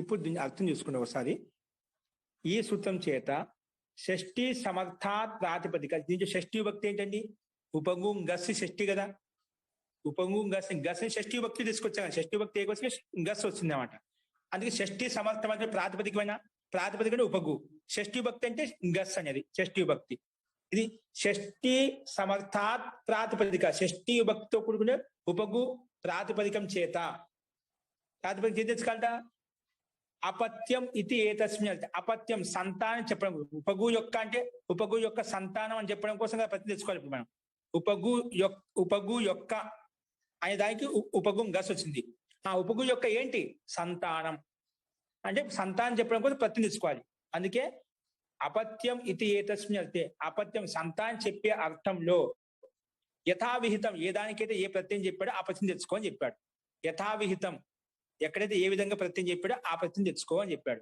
యథావిధం ప్రత్యయో భవతి ఇక్కడ సూత్రంలో తస్యాపత్యం అని తస్యలో మొట్టమొదటి శబ్దం తస్య కాబట్టి ఇది మొదటి సమర్థం అంటే ఉపగు గస్ని మొదటిది అపత్యసు అనేది మొదటిది కాదు అంటే రెండవది కాబట్టి దాంతో రాదు తస్యాపత్యంలో తస్య మొట్టమొదటిలో ఉంది కాబట్టి ఇలా సూత్రం విధించేటువంటి ప్రత్యయం ఏదైతే ఉందో ఏ సూత్రంతో అయితే ప్రత్యయం విధిస్తున్నామో ఆ ప్రత్యయాన్ని విధించేటువంటి సూత్రంలో చూసుకోవాలి ఆ సూత్రంలో మొదటి సమర్థవంతమైన శబ్దం ఏది తస్య ఉందా అపత్యం ఉందా ఇక్కడ మనకు సూత్రంలో స్పష్టంగా తస్య ముందు ఉంది ఉపగు గస్ అనేది అపత్యం అనేది తర్వాత ఉంది అపత్యస్సుని పెట్టించిన బ్రాకెట్ లో అది పక్కన ఉంది కాబట్టి దాంతో రాదు ఉపగు గస్ తోటి ప్రత్యయం తెచ్చుకుంటాం ఏ ప్రత్యయం తెచ్చుకున్నామంటే యథావిహితం ప్రత్యయం తెచ్చుకో అని చెప్పింది అంతే తస్యాపత్యం వచ్చి షష్ఠీ సమర్థవంతమైన ఉపగు గస్ ని ప్రాతిపదికం చేత ఎక్కడ ఏ విధంగా అయితే ప్రత్యయం తెచ్చుకోని చెప్పాడో అపత్యార్థంలో ఆ ప్రత్యయం తెచ్చుకోని చెప్పాడు ఏం చెప్పాడంటే ఆ ప్రత్యయం తెచ్చుకోనిది కింద చెప్పాడు రాసుకుంది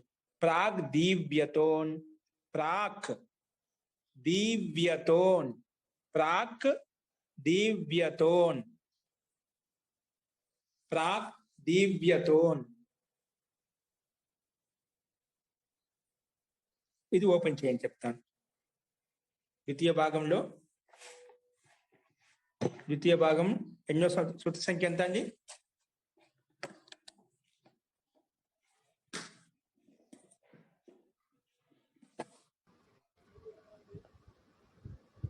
నాలుగు 4/1/83 జీ 4/1/83 ఓపెన్ చేయండి రెండో పుస్తకం 38వ పేజీ అండి రెండో పుస్తకంలో 38వ పేజీ అండి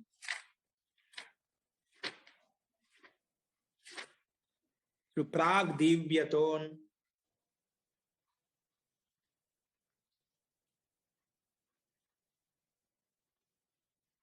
ఓకే అండి ఓపెన్ చేసారా ప్రాగ్ దీవ్యతోన్ దీన్ని పద విభాగం చూసుకోండి ప్రాక్ అంటే అవ్యయ అంటే అవ్యయపదం అర్థం నెక్స్ట్ ఏ విధంగా దీవ్యత విడగొట్టి ఎట్లా విడగొట్టాడు దీవ్యత అంటే పంచమీభక్తి ఏకవచనం అంట తర్వాత ఏమిచ్చిన అన్ ప్రాగ్ దివ్యతోన్ అన్ విడగొడితే అన్ అని వచ్చింది ఓకేనా విడగొట్టినా ఇప్పుడు చూడండి ఇది అధికార సూత్రం అండి ఏంటంటే ఇది కింది చదివి అర్థం చూసుకోండి అర్థ దీవ్యత ఇది అనేనా సూత్రంలో ప్రాగ్ దివ్యతోను దీవ్యత శబ్దం ఉంది కదా ఆ శబ్దంతో తాత్పర్యం ఏంటి చెప్తున్నాడు దీవ్యత ఇది అనేనా దీవ్యత ఇది అనేనా అంటే దీని చేత ఏంటి తేన దీవ్యతి ఖనతి జయతి జితం ఇది పరిగృహ్యతే అంటే తేన దీవ్యతి ఖనతి ఈ ఇతి ఏతస్మాత్ ప్రాక్ అన్ ప్రత్యయో భవతి ఇది అధికారో వేదితవ్యం అంటే ఈ ప్రాగ్ దివ్యతోన్లో సూత్రంలో అన్ ప్రత్యయం ఉందా ఇక్కడి నుంచి మొదలుకొని నెక్స్ట్ ఏంటి 4-4-2 ఓపెన్ చేయండి ఒకసారి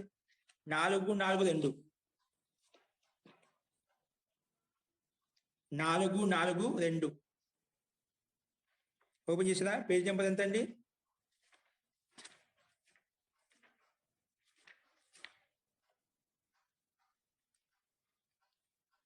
పేజ్ నెంబర్ 192. ఇది మూయొద్దు, మళ్ళీ ప్రాగ్దివ్యత అట్లా పట్టుకోండి. ప్రాగ్దివ్యత నుండి మొదలుకొని 4:1:83 నుంచి మొదలుకొని లాస్ట్ ఏంది ఇక్కడ సూత్రం ఉందా? తేన దివ్యతి ఖనతి జయతి జితం. 4:4 ఓపెన్ చేసారా? అష్టాధ్యాయం ఓపెన్ చేసారా? 4:4 అంటే 4వ అధ్యాయము 4వ పాదము 2వ సూత్రం. ఇక్కడ సూత్రంలో స్పష్టంగా తేన దివ్యతి ఖనతి జయతి జితం. ఇక్కడ దివ్యతి శబ్దం ఉంది కదా, అదే చెప్పాడు. ఇక్కడి నుంచి మొదలుకొని ప్రాగ్ దివ్యత అనే సూత్రం నుండి మొదలుకొని ఈ సూత్రం వరకు, అంటే ఈ సూత్రం నుండి ఈ సూత్రానికి మధ్యలో ఏవైతే ప్రత్యయాలు ఉన్నాయో మధ్యలో అని ప్రత్యయం వస్తుందంట. అంటే ఇక్కడి నుంచి మొదలుకొని ఈ సూత్రానికి మధ్యలో ఏవైతే అర్థం సూత్రాలు ఉన్నాయో ఆ సూత్రాలు అన్నింటిలో మళ్ళీ చెప్పాడు. యథా విహితం ప్రత్యయో భవతి ఎక్కడైతే చెప్పాడో అన్ని చోట్ల అన్ ప్రత్యయం పెట్టుకోవాలి. మళ్ళీ చెప్పాడనమాట. దీని యొక్క అధికారం వరకు ప్రాగ్ దివ్యతో ఇక్కడి నుంచి మొదలుకొని 4:4 వరకు తేన దివ్యతి ఖనతి జయతి జితం ఈ సూత్రం వరకు అన్నిట్లలో ఎక్కడైతే ప్రత్యయం చెప్పలేదన్నమాట. ప్రత్యయం చెప్పడం అన్నమాట సూత్రం విశేషంగా. ఊరికే యథా విహితం ప్రత్యయో భవతి అని చెప్తాడు. అటువంటి సందర్భాల్లో ఎల్లప్పుడు ఈ అని ప్రత్యయం వస్తుంది. ఈ తేన ప్రాగ్ దివ్యతో నుండి మొదలుకొని తేన దివ్యతి ఖనతి జేతం సూత్రానికి మధ్యలో ఎన్నైతే సూత్రాలు ఉన్నాయో ఆ సూత్రాలు అన్నిటిలో ఎక్కడైతే ప్రత్యయం చెప్పలేదో, ఎక్కడైతే విశేషంగా ప్రత్యయాన్ని చెప్పలేదో చెప్పని చోట్ల అన్నిటి చోట్ల ఈ సూత్రం వచ్చి కూర్చుంటుంది. ప్రత్యయం చెప్పాడనుకోండి అక్కడ మనకు సమస్య లేదు. ఎక్కడైతే ప్రత్యయం చెప్పకుండా ఇప్పుడు ఇక్కడ చెప్పాడండి తస్యాపత్యం ప్రత్యయం తెచ్చుకొని చెప్పాడు. అపత్యార్థులు సంతానం కోసం చెప్పడం కోసం ప్రత్యయం తెచ్చుకొని మాకు ఆ ప్రత్యయం చెప్పలేదు, ఊక సూత్రం చెప్పాడు. సంతానం చెప్పడం కోసం ఏదైతే యథావిహితమైన ప్రత్యయం తెచ్చుకో, ఏదైతే అనుకూలంగా ఉంటే ఆ ప్రత్యయం తెచ్చుకొని చెప్పాడు. సూత్రంలో మనం ప్రాగ్దివ్యతం ఏ విధంగా అనుపత్యం ఉందో అట్లా తస్యాపత్యంలో లేదు, ఊక అర్థం చెప్పాడు. అపత్యం అంటే సంతానార్థంలో ప్రత్యయం తెచ్చుకొని చెప్పాడు. ఏ ప్రత్యయం తెచ్చుకోవాలి? ఇప్పుడు ఇది వచ్చి చెప్తుంది ప్రాగ్దివ్యతం. అట్లా ఏ రకంగా ఏ సూత్రం అయితే ప్రత్యయం చెప్పలేదో చెప్పిన చోట్ల అదే ప్రత్యయం వస్తుంది. ఎక్కడైతే చెప్పలేదో అక్కడ అన్ని చోట్ల ఈ ప్రాగ్ దివ్యత్వం అనే సూత్రం చేత అన్ప్రత్యయమే వస్తుంది. అన్ప్రత్యయమే వస్తుంది అనమాట. అది దీని యొక్క అధికారం ఇక్కడ చూపించాడు ప్రాగ్ దివ్యత్వం వరకు. ఓకేనా? ఒకసారి తస్యాపత్యం ఓపెన్ చేయండి. తస్యాపత్యం స్పష్టంగా ఉంది, మీకు అర్థం చెప్పి అదే ఉంటుంది. సప్తమి షష్ఠి సమర్థాత్ ప్రాతిపదికాత్ అపత్యం సంతానం ఇలాంటి అర్థం చెప్పడం కోసం ప్రత్యయం తెచ్చుకో. యథావిహితమైన ప్రత్యయం తెచ్చుకో. ఏది ప్రత్యయం అవసరం ఆ ప్రత్యయం తెచ్చుకొని చెప్పు. మనకు అనుప్రత్యంతో మనకు అవపగవ సిద్ధి సిద్ధిస్తుంది కాబట్టి అనుప్రత్యయం తెచ్చుకుంటాం. కాబట్టి ప్రత్యయం తస్యాపత్యంలో ప్రత్యయం చెప్పలేదు. ఎక్కడైతే చెప్పలేదో అక్కడ ప్రాగ్ దివ్యత వచ్చి అనుప్రత్యయం చేస్తుంది, అనుప్రత్యమే వస్తుంది. కానీ ఇది ఎక్కడి వరకు వస్తుంది? ఇక్కడి నుంచి మొదలుకొని 4:4 వరకు మధ్యలో ఉండే సూత్రాల్లోంచి ఏదో ఒక సూత్రం వస్తేనే అప్పుడు ఇది ప్రత్యయం వస్తుంది. అన్ని చోట్ల రాదు. వీడి యొక్క అధికారం ఎక్కడి వరకు? 4:1:83 నుంచి మొదలుకొని 4:4 వరకు ఈ సూత్రం యొక్క అధికారం. చెప్పని ప్రత్యయం ఎక్కడైతే చెప్పలేదో అన్ని చోట్ల ఈ అని ప్రత్యయం వస్తుంది. అస్తు ఇక్కడ మనకు కూడా అన్ ప్రత్యయం వచ్చిందని. ఓకేనా? ప్రాగ్ దివ్యతో అనేన సూత్రేణ అన్ ప్రత్యయ భవతి. ఓకే, రాసుకోండి.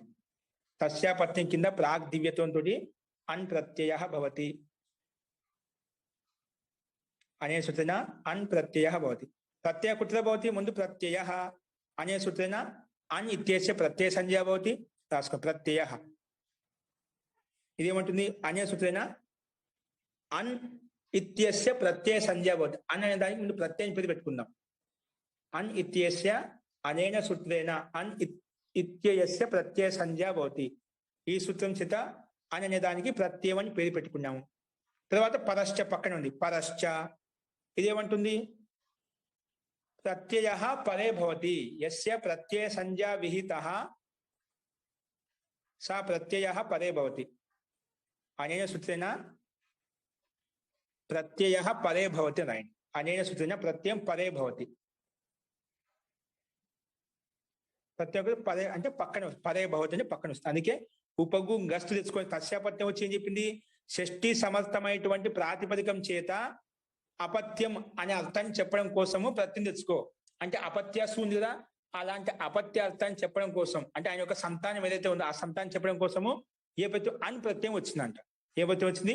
అని ప్రత్యయం. ఎక్కడ వచ్చింది? షష్ఠి సమర్థవంతమైనటువంటి ప్రాతిపదిక ఏంటి? ఉపగు. ఉపగు గస్. ఉపగు గస్ పక్కన ప్రాగ్ దివ్యంతో సూత్రం ప్రకారంగా అన్ వచ్చింది. ఉపగు గస్ అన్. ఓకేనా? ఉపగు గస్ అన్. ఇంతవరకు ఓకేనా? ఇప్పుడు దీనికి ఎదురుగా బాణం గుర్తు ఇచ్చేసి బాణం గుర్తు ఇవ్వండి. ఇచ్చిన తర్వాత మనకు తెలిసిందే ఇప్పుడు అన్ ప్రత్యయానికి అనుబంధం లోపం చేసుకోవాలి. ఏం చేసుకోవాలండి? అన్ ప్రత్యయానికి అనుబంధం లోపం చేసుకోవాలి. అనుబంధం లోపం ఎట్లా అవుతుంది? రాసుకుంటాం ఇక్కడ ఎదురుగా హలంత్యం. మళ్ళా మొట్టమొదటిలో చెప్పుకునే విధంగా వస్తుంది హలంత్యం. ఇదేమంటుంది? రాసుకోండి. హలంత్యం అనేన సూత్రేణ ప్రత్యయే. ప్రత్యయం ఏంటండి? ఉపగు ప్రాతిపదికం. గస్సుడ ప్రత్యయమే, అనుడ ప్రత్యయమే. కానీ ఇప్పుడు మనం తెచ్చిన ప్రత్యయం ఏదో అది చూసుకుంటాం. అని ప్రత్యయంలో హలంత్యం అనేన సూత్రేణ ప్రత్యయే అనేన సూత్రేణ ప్రత్యయే అంతిం నకారస్య ఇత్ సంజ్ఞా భవతి.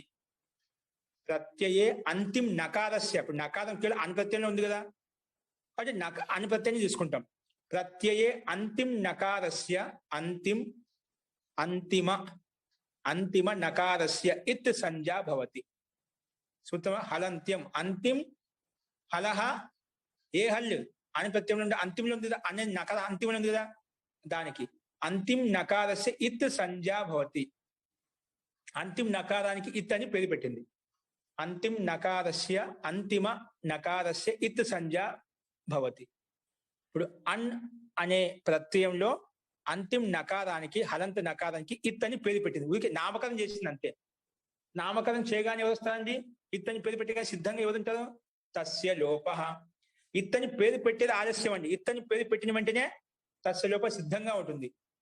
అందుకే హలంత్యం వచ్చేసి నకారానికి ఇత్ అని పేరు పెట్టగానే తస్య లోప రాసుకుని అనేన సూత్రేణ ఇత్ సంజకస్య నకారస్య లోప భవతి. ఇత్ సంజకస్య నకారస్య లోప భవతి. ఇత్ అని పేరు పెట్టిన రోజుకి నకారానికి కదా, ఆ నకారానికి లోపం చేసి ఇత్ సంజకస్య నకారస్య లోప భవతి. లోప భవతి. ఇత్ సంజకస్య నకార లోప భవతి. సో లోపం అంటే ఏమిటి? లోప ఇది కిం? లోపం ఏం చేయాలి? లోపం ఏం చేయమంటారు దాన్ని? లోప భవతి. లోపం ఏంటంటే దాని కింద రాసుకునే అదర్శనం లోప. లోప ఇది కిం ప్రశ్నవాచకం రాసుకుని కావాలి. లోప ఇది కిం అప్పుడు చెప్పింది అదర్శనం లోప. నువ్వు లోపం అంటే ఏం లేదయ్యా, దానికి కనిపించకుండా చేయి. నకారం ఎవరికి ఇత్తని దానికి కనిపించకుండా అక్కడ రాయొద్దు, అక్కడ తీసివేసేయి. రాసుకో. అనేన అదర్శనం లోప అనేన సూత్రేణ ప్రత్యయస్య అదర్శనస్య లోప సంజ్ఞా భవతి. అనేన సూత్రేణ ప్రత్యయస్య అదర్శనస్య లోప సంజ్ఞా భవతి. లోప సంజ్ఞా భవతి అంటే ప్రత్యయాన్ని కనిపించకుండా చేయడాన్ని. ఏ ప్రత్యయం? ఇత్తని పేరు పెట్టావుదా దాన్ని. ఆ నకారానికి ఇత్తని పేరు పెట్టావు, ఆ నకారాన్ని కనిపించకుండా చేయడాన్నే లోపం అంటాము. అది అంతేగాని ఇంకా వేరే ఏం లేదు దీనికి. లోపం అంటే అదర్శనస్య లోప సంజ్ఞా భవతి. కనిపించకుండా చేయడాన్ని లోపం అంటాం. అందుకే కనిపించకుండా పోతుంది. అప్పుడు ఏం మిగులుతుంది మనకు? ఉపగు గస్ ఆ మిగులుతుంది. ఏం మిగులుతుందండి? ఈ సూత్రం చెప్పింది కదా, చెప్పిన పని చేయాలన్నా. ఇత్తని పేరు పెట్టుకున్నాము, తస్య లోపం వచ్చి లోపం చేయమంది. లోపం అంటే ఏమిటి అన్నప్పుడు అదర్శనం లోపం వచ్చి చెప్పింది. దాన్ని కనిపించకుండా చేయి. కనిపించకుండా చేసి కింద రాయాలి కదా. ఉపగు రాస్తే ఏమవుతుంది? ఉపగు గస్ ఆ. ఏంటండి? ఉపగు గస్ ఆ. నెక్స్ట్ దానికి విధంగా బాణం గుర్తుపెట్టి రాసుకోండి. తద్దితాహ. తద్దితాహ. ఉపగుం గస్ ఆ మిగిలింది. అందులోంచి నా వెళ్ళిపోయింది, ఆ మిగిలింది. దానికి బాణం గురించి తద్దితాహ. ఇప్పుడు ఇంతవరకు చెప్పిన ప్రక్రియలో దానికంటే ముందు మీకు ఇప్పుడు ఇంతవరకు ఓకేనా? అర్థమైందా? రాసేసి ఎలా వచ్చింది, ఎలా రాస్తున్నాయి? కొంచెం బేసిక్ అర్థమైందా? అర్థం కాకపోయినా పర్వాలేదు, దాని గురించి బాధపడదు. కానీ ఎందుకంటే ఇటువంటి రూపాలు చాలా వస్తాయి. వెనకబడి మనకు ఒక మూర్తిని తయారు చేస్తున్నామండి. ఆ మూర్తికి ఎన్నిసార్లు కొడితే సుత్తతోటి ఒక ఆకృతి వస్తుంది. ఇప్పుడు మాటికి ఇవే శబ్దాలు చెప్తూ ఉంటేనే మీలో ఒక ఆకారం వస్తుందండి. దీనికి లోపం అంటే ఏ రకంగా వస్తుంది, ప్రత్యయం అంటే ఇది, ఇక్కడ ప్రాతిపదికం అంటే ఇది, ఇక్కడ ఈ రకంగా లోపం ఏంది, ఇది అర్థంలో వచ్చింది. అప్పుడు నిదానంగా వస్తాయి అన్నమాట. ఇది తద్దితం అంటే ఇది, ప్రాతిపదికం అంటే ఇది, సుప్ అంటే ఇది, తదితం అంటే ఇది, నిదానంగా వస్తుంది. కానీ ఇప్పటి వరకు అర్థమనే మహోదయ? ఇంకెవరికైనా సందేహం ఉంటే చెప్పండి. లేదు మహోదయ, అర్థమైంది మహోదయ బాగా. ఓం ఆచార్యజీ. ఆ. జీ, ఇక్కడ మనకు అన్ ప్రత్యయ భవతి వచ్చేది కదా, ప్రాగ్ దివ్యతోన్ అని అక్కడ చివరిన అన్న వచ్చింది కాబట్టి అన్ ప్రత్యయ భవతి అన్నారా గురుజీ? అని వచ్చిన సూత్రం చెప్పింది కదా, అని తెచ్చుకోని చెప్పింది. అది వచ్చి ఈ సూత్రం అని తీసుకొస్తుంది. పైనుండే ఏం చెప్పాడు, తస్యాపత్యం వచ్చి చెప్పింది సంతానం చెప్పడం కోసం ప్రత్యయం తెచ్చుకో. ఏ సంతానం? ఉపగు యొక్క సంతానం చెప్పడం కోసం ప్రత్యయం కావాలి మనకు. ఏ ప్రత్యయం కావాలి? అపత్యార్థం, అంటే సంతానం కోసం చెప్పినటువంటి ఏదైతే ప్రత్యయం ఉందో అది తెచ్చుకోవాలి. ప్రత్యయం తెచ్చుకోవాలంటే మనకు ప్రాగ్ దివ్యతో వచ్చేసి చెప్పింది అని ప్రత్యయం తెచ్చుకో అని చెప్పి. సత్యాపత్యం వచ్చేసి అపత్య సంతానం చెప్పడం కోసం ప్రత్యయం తెచ్చుకో అని చెప్పింది. అప్పుడు ఏ ప్రత్యయం తెచ్చుకోవాలంటే దాని పక్కన ఇంకో సూత్రం చెప్పింది, ప్రాగ్ దివ్యతో అని ప్రత్యయం తెచ్చుకో. అందుకే అని తీసుకొచ్చాం. సూత్రంలో అన్ని ఉంది కదా, ఆ సూత్రం చేత అన్ని వచ్చింది. ఎక్కడ వచ్చింది? షష్ఠి సమర్థమైన ఉపగు గస్ పక్కన అన్ని వచ్చింది అనమాట. ఉపగు గస్. ఓం ధన్యవాద ఆచార్య మహోదయ. ఇవి కొన్ని మనకు ఏంటంటే మనకు ఇంకా చాలా ప్రక్రియలు తెలియదు కదా. ఇప్పుడు కొన్ని ఒక ఏకదేశం ఒక భాగం వచ్చినమాట, అట్లా ముందుకు పోయి 2-3 భాగాలు అలా వచ్చాయనుకోండి, 4-5 ఉదాహరణ భిన్నంగా, అప్పుడు ఇవన్నీ ఒకే సమయం సెట్ అవుతాయి, అడ్జస్ట్మెంట్ అవుతాయి.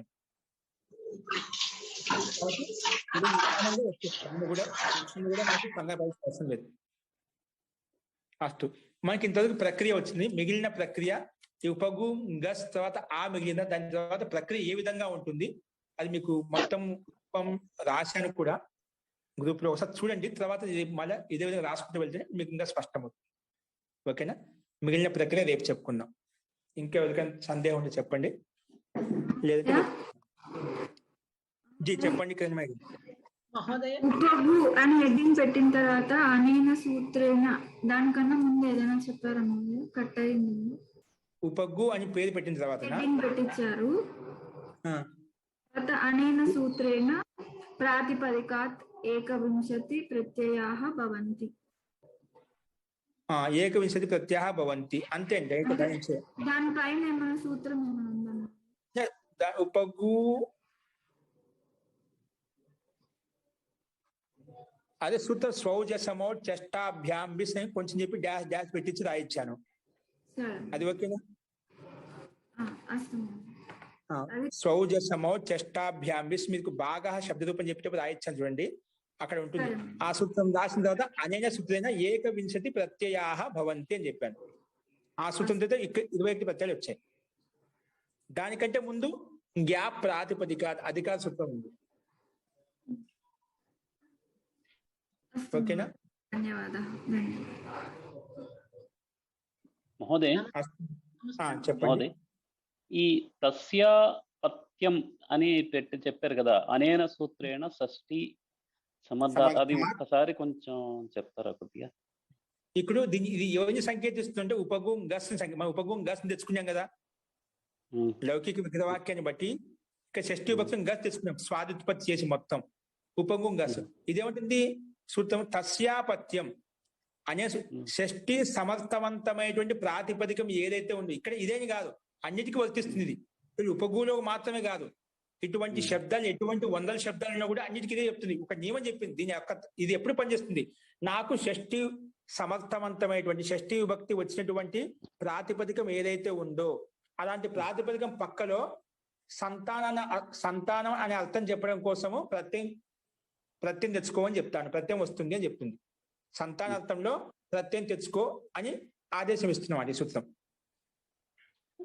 అపత్యం మహోదయ చెప్పడం. ఇది మనకు షష్ఠి సమర్థమైన ఉపగుంగస్ ఇదే కదా, షష్ఠి విభక్తి ఉంది, అది ఉపగు ప్రాతిపదికం కూడా సమర్థవంతమైన ప్రాతిపదికం. కాబట్టి అటువంటి ప్రాతిపదిక చేత ఇతి ఏతస్మిన్ అర్థం, అపత్యం ఇతి ఏతస్మిన్ అర్థం అంటే అపత్య సంతానార్థంలో యథావిహితమైన ప్రత్యయం వస్తుంది అని చెప్పింది. మహోదయ, ఇది రాసుకున్న దాంట్లోనే ఒక చిన్న మిస్సింగ్ అయింది. అనేన సూత్రేణ షష్ఠి సమర్థాత్ ప్రాతిపదికాత్ ఉపపత్యం ఇతి ఏతస్మిన్ అర్థే. అపత్యం అంటే బ్రాకెట్ సంతానం పెట్టుకో, అపత్యం సంతానం ఇతి ఏతస్మిన్ అర్థే, ఈ అర్థంలో అపత్యాన్ని చెప్పేటువంటి అర్థంలో యథావిహితం ప్రత్యయో భవతి. విహితం అంటే మహోదయ? యథావిహితం ఏంటండి? విహితం అంటే అర్థం? యథావిహితం అంటే అన్నిటికీ ఈ అర్థంలో ప్రత్యయం వస్తుంది, ఈ అర్థంలో ప్రత్యయం వస్తుంది, సూత్రంలో స్పష్టంగా చెప్పాడు. అన్నిటికీ భిన్న భిన్నంగా స్పష్టంగా చెప్పాడు, కొన్నిటికి చెప్పలేదు అన్నమాట. ఎక్కడైతే చెప్పలేదో అక్కడ ప్రాగ్ దివ్యత్వం కింద ఈ సూత్రం వచ్చి అనుపత్యం చేసుకో. సామాన్య సూత్రం అంటే, సామాన్యం అంటే అన్నిటికీ కొంచెం విశిష్టమైన సూత్రాలకు విశిష్టమైన ప్రత్యయాలు ఉంటాయి. కానీ ఇక్కడ విశిష్టం కాదనమాట, సామాన్యంగా చెప్పాం ఒక సిద్ధాంతం. ఇప్పుడు మనకేంటని చెప్పాడంటే కర్తకు అత్యంత ఇష్టమైన దానికి, కర్త ఎవరైతే అత్యంత ఇష్టపడుతుందో కర్మ అని చెప్పాం. కర్త అత్యంత ఎవరైతే ఇష్టమైన కర్మ అని చెప్పాం. కొన్ని సందర్భాల్లో కర్తకి ఇష్టమైనప్పటికి కూడా అక్కడ తృతీయ భక్తో ఇంకో చతుర్థ భక్తో వస్తుందన్నమాట. వేరే సందర్భాల్లో అక్కడ విశిష్టమైన పరిస్థితుల్లో, విశేషమైన సందర్భాల్లో అప్పుడు సూత్రం అక్కడ ఆ ప్రత్యయం కర్మ కాకుండా, కర్మ ద్వితీయ భక్తి కాకుండా ఇంకో విభక్తి వస్తుంది, చతుర్థ వస్తుంది, లేదా పంచమి భక్తి వస్తుంది అన్నమాట విశేషమైన స్థలాల్లో. అట్లా విశేషమైన స్థలాలన్నిటికీ ప్రత్యేక డైరెక్ట్ గా సూత్రం చెప్పాడు అన్నమాట. డైరెక్ట్ గా సూత్రం చెప్పాడు. ఒక చోట ఐ చెప్పాడు, ఒక చోట ఈ చెప్పాడు, ఒక చోట ఎక్క చెప్పాడు, ఒకసారి ఢక్క చెప్పాడు. ఇన్ని కొన్ని ప్రత్యయాలు చెప్పామట, విశేషమైన వ్యవతున్నాయి. ఎక్కడైతే విశేషం లేదో అక్కడ అన్నిటికీ ఆనుపత్యం తెలుసుకొని చెప్పాడు, అర్థం చెప్పాడు. ఏ అర్థమే ఇక్కడ ఇదే కాదు, ఇప్పుడు అపత్యార్థంలో వస్తుంది, అక్కడ ఇంకో గోత్రపత్యార్థంలో వస్తుంది, ఇంకో స్త్రీ ప్రత్యయంలో వస్తుంది, అన్నిటికి ఇదే అనుప్రత్యయం వస్తుంది అన్నమాట. వ్యవస్థ ఇచ్చడ ఈ అర్థంలో నువ్వు ఇక్కడ ఏ అర్థ విశేషం కాదు, సామాన్య అర్థంలోనే అనుప్రత్యయం ఇచ్చాను, అనుప్రత్యయం తెచ్చుకొని చెప్పాడు. అంటే తెలిసామట, ప్రాగ్దివ్యత్వం సూత్రం ఒక రచించాను, ఇక్కడ సామాన్యంగా అనుప్రత్యయం వచ్చేస్తుంది. యథావిహితం అన్న చోటల్లా ఈ సూత్రం వచ్చి అనుప్రత్యయం చేస్తుంది. యథావిహితం అని ఎక్కడైతే చెప్పాడో అన్ని చోట్ల ఇదే సూత్రం వచ్చి పనిచేస్తుంది. నమస్తే. సామాన్య సూత్రం అంటాం. విశేష సూత్రాల్లో విశేష సూత్రం ప్రతి సూత్రంలో అక్కడే ప్రత్యయం చెప్పేస్తారన్నమాట. చెప్పండి. ఈ తస్యలోపః అనేన సూత్రేణ జ్ఞస్ ఆ తర్వాత అపత్యం అని వస్తుందా, ఇంకా రాదా? ఏంటి మళ్ళీ చెప్పండి. ఇది తస్యలోపహలో నకారస్య లోపం అయిపోయింది, అయిపోయాక ఉపగు జ్ఞస్ ప్లస్ ఆ అపత్యం అని రాసుకోవాలి, ఇంకా అక్కర్లేదా? అపత్యం రాసుకో అవసరం లేదు. అపత్యం చెప్పడం కోసం అని వచ్చింది, మళ్ళీ అపత్యం రాల్సిన అవసరం లేదు. ఆ అపత్యం చెప్పడం కోసం అని ప్రత్యయం వచ్చింది అన్నమాట. అపత్యం కింద అపత్యం కింద అంటే అపత్య అర్థం శబ్దం తీసుకోవద్దు. ఆయన యొక్క సంతాన అర్థాన్ని చెప్పడం కోసం అర్థంలో ఇక్కడ అనుపత్యం తీసుకొచ్చామన్నమాట. వాళ్ళ యొక్క సంతానం గురించి చెప్పాలి. ఏ సంతానం ఉపగు యొక్క సంతానంలో అని ప్రత్యయం వచ్చింది. ఇప్పుడు అనగానే అనుపత్యం ఏ అర్థంలో వచ్చిందంటే సంతానంలో చెప్పడం, సంతానార్థం చెప్పడం కోసినటువంటి అనుపత్యం అర్థం చేసుకోవాలి. అర్థం తీసుకోవాలి. అర్థం అంటే భావం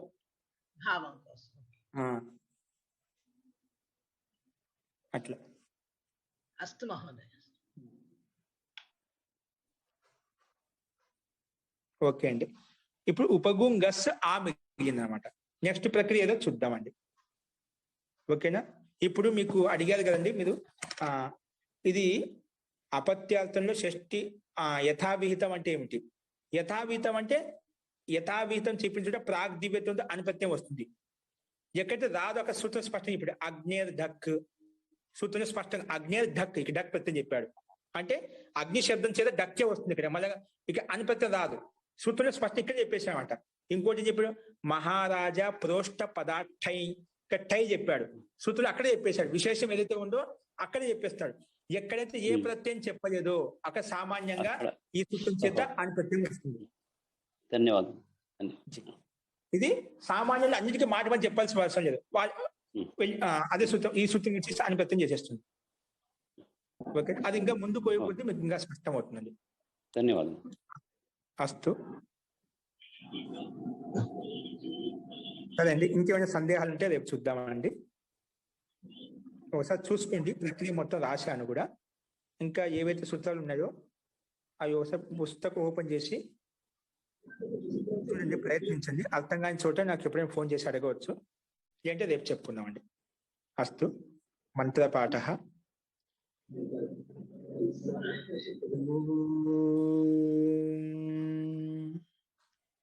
సర్వే భవంతు సుఖినః, సర్వే సంతు నిరామయాః, సర్వే భద్రాణి పశ్యంతు, మా కశ్చిద్ దుఃఖ భాగ్ భవేత్. ఓం శాంతి శాంతి శాంతి. సర్వేభ్యో నమః. అందరికీ నమస్కారం అండి. నమస్తే మహోదయ. ధన్యవాదాలు మహోదయ. ధన్యవాదాలు మహోదయ. నమస్తే మహోదయ. ఓం ధన్యవాదాలు ఆచార్య. ధన్యవాదాలు మహోదయ. నమస్తే మహోదయ. అయిపోయింది.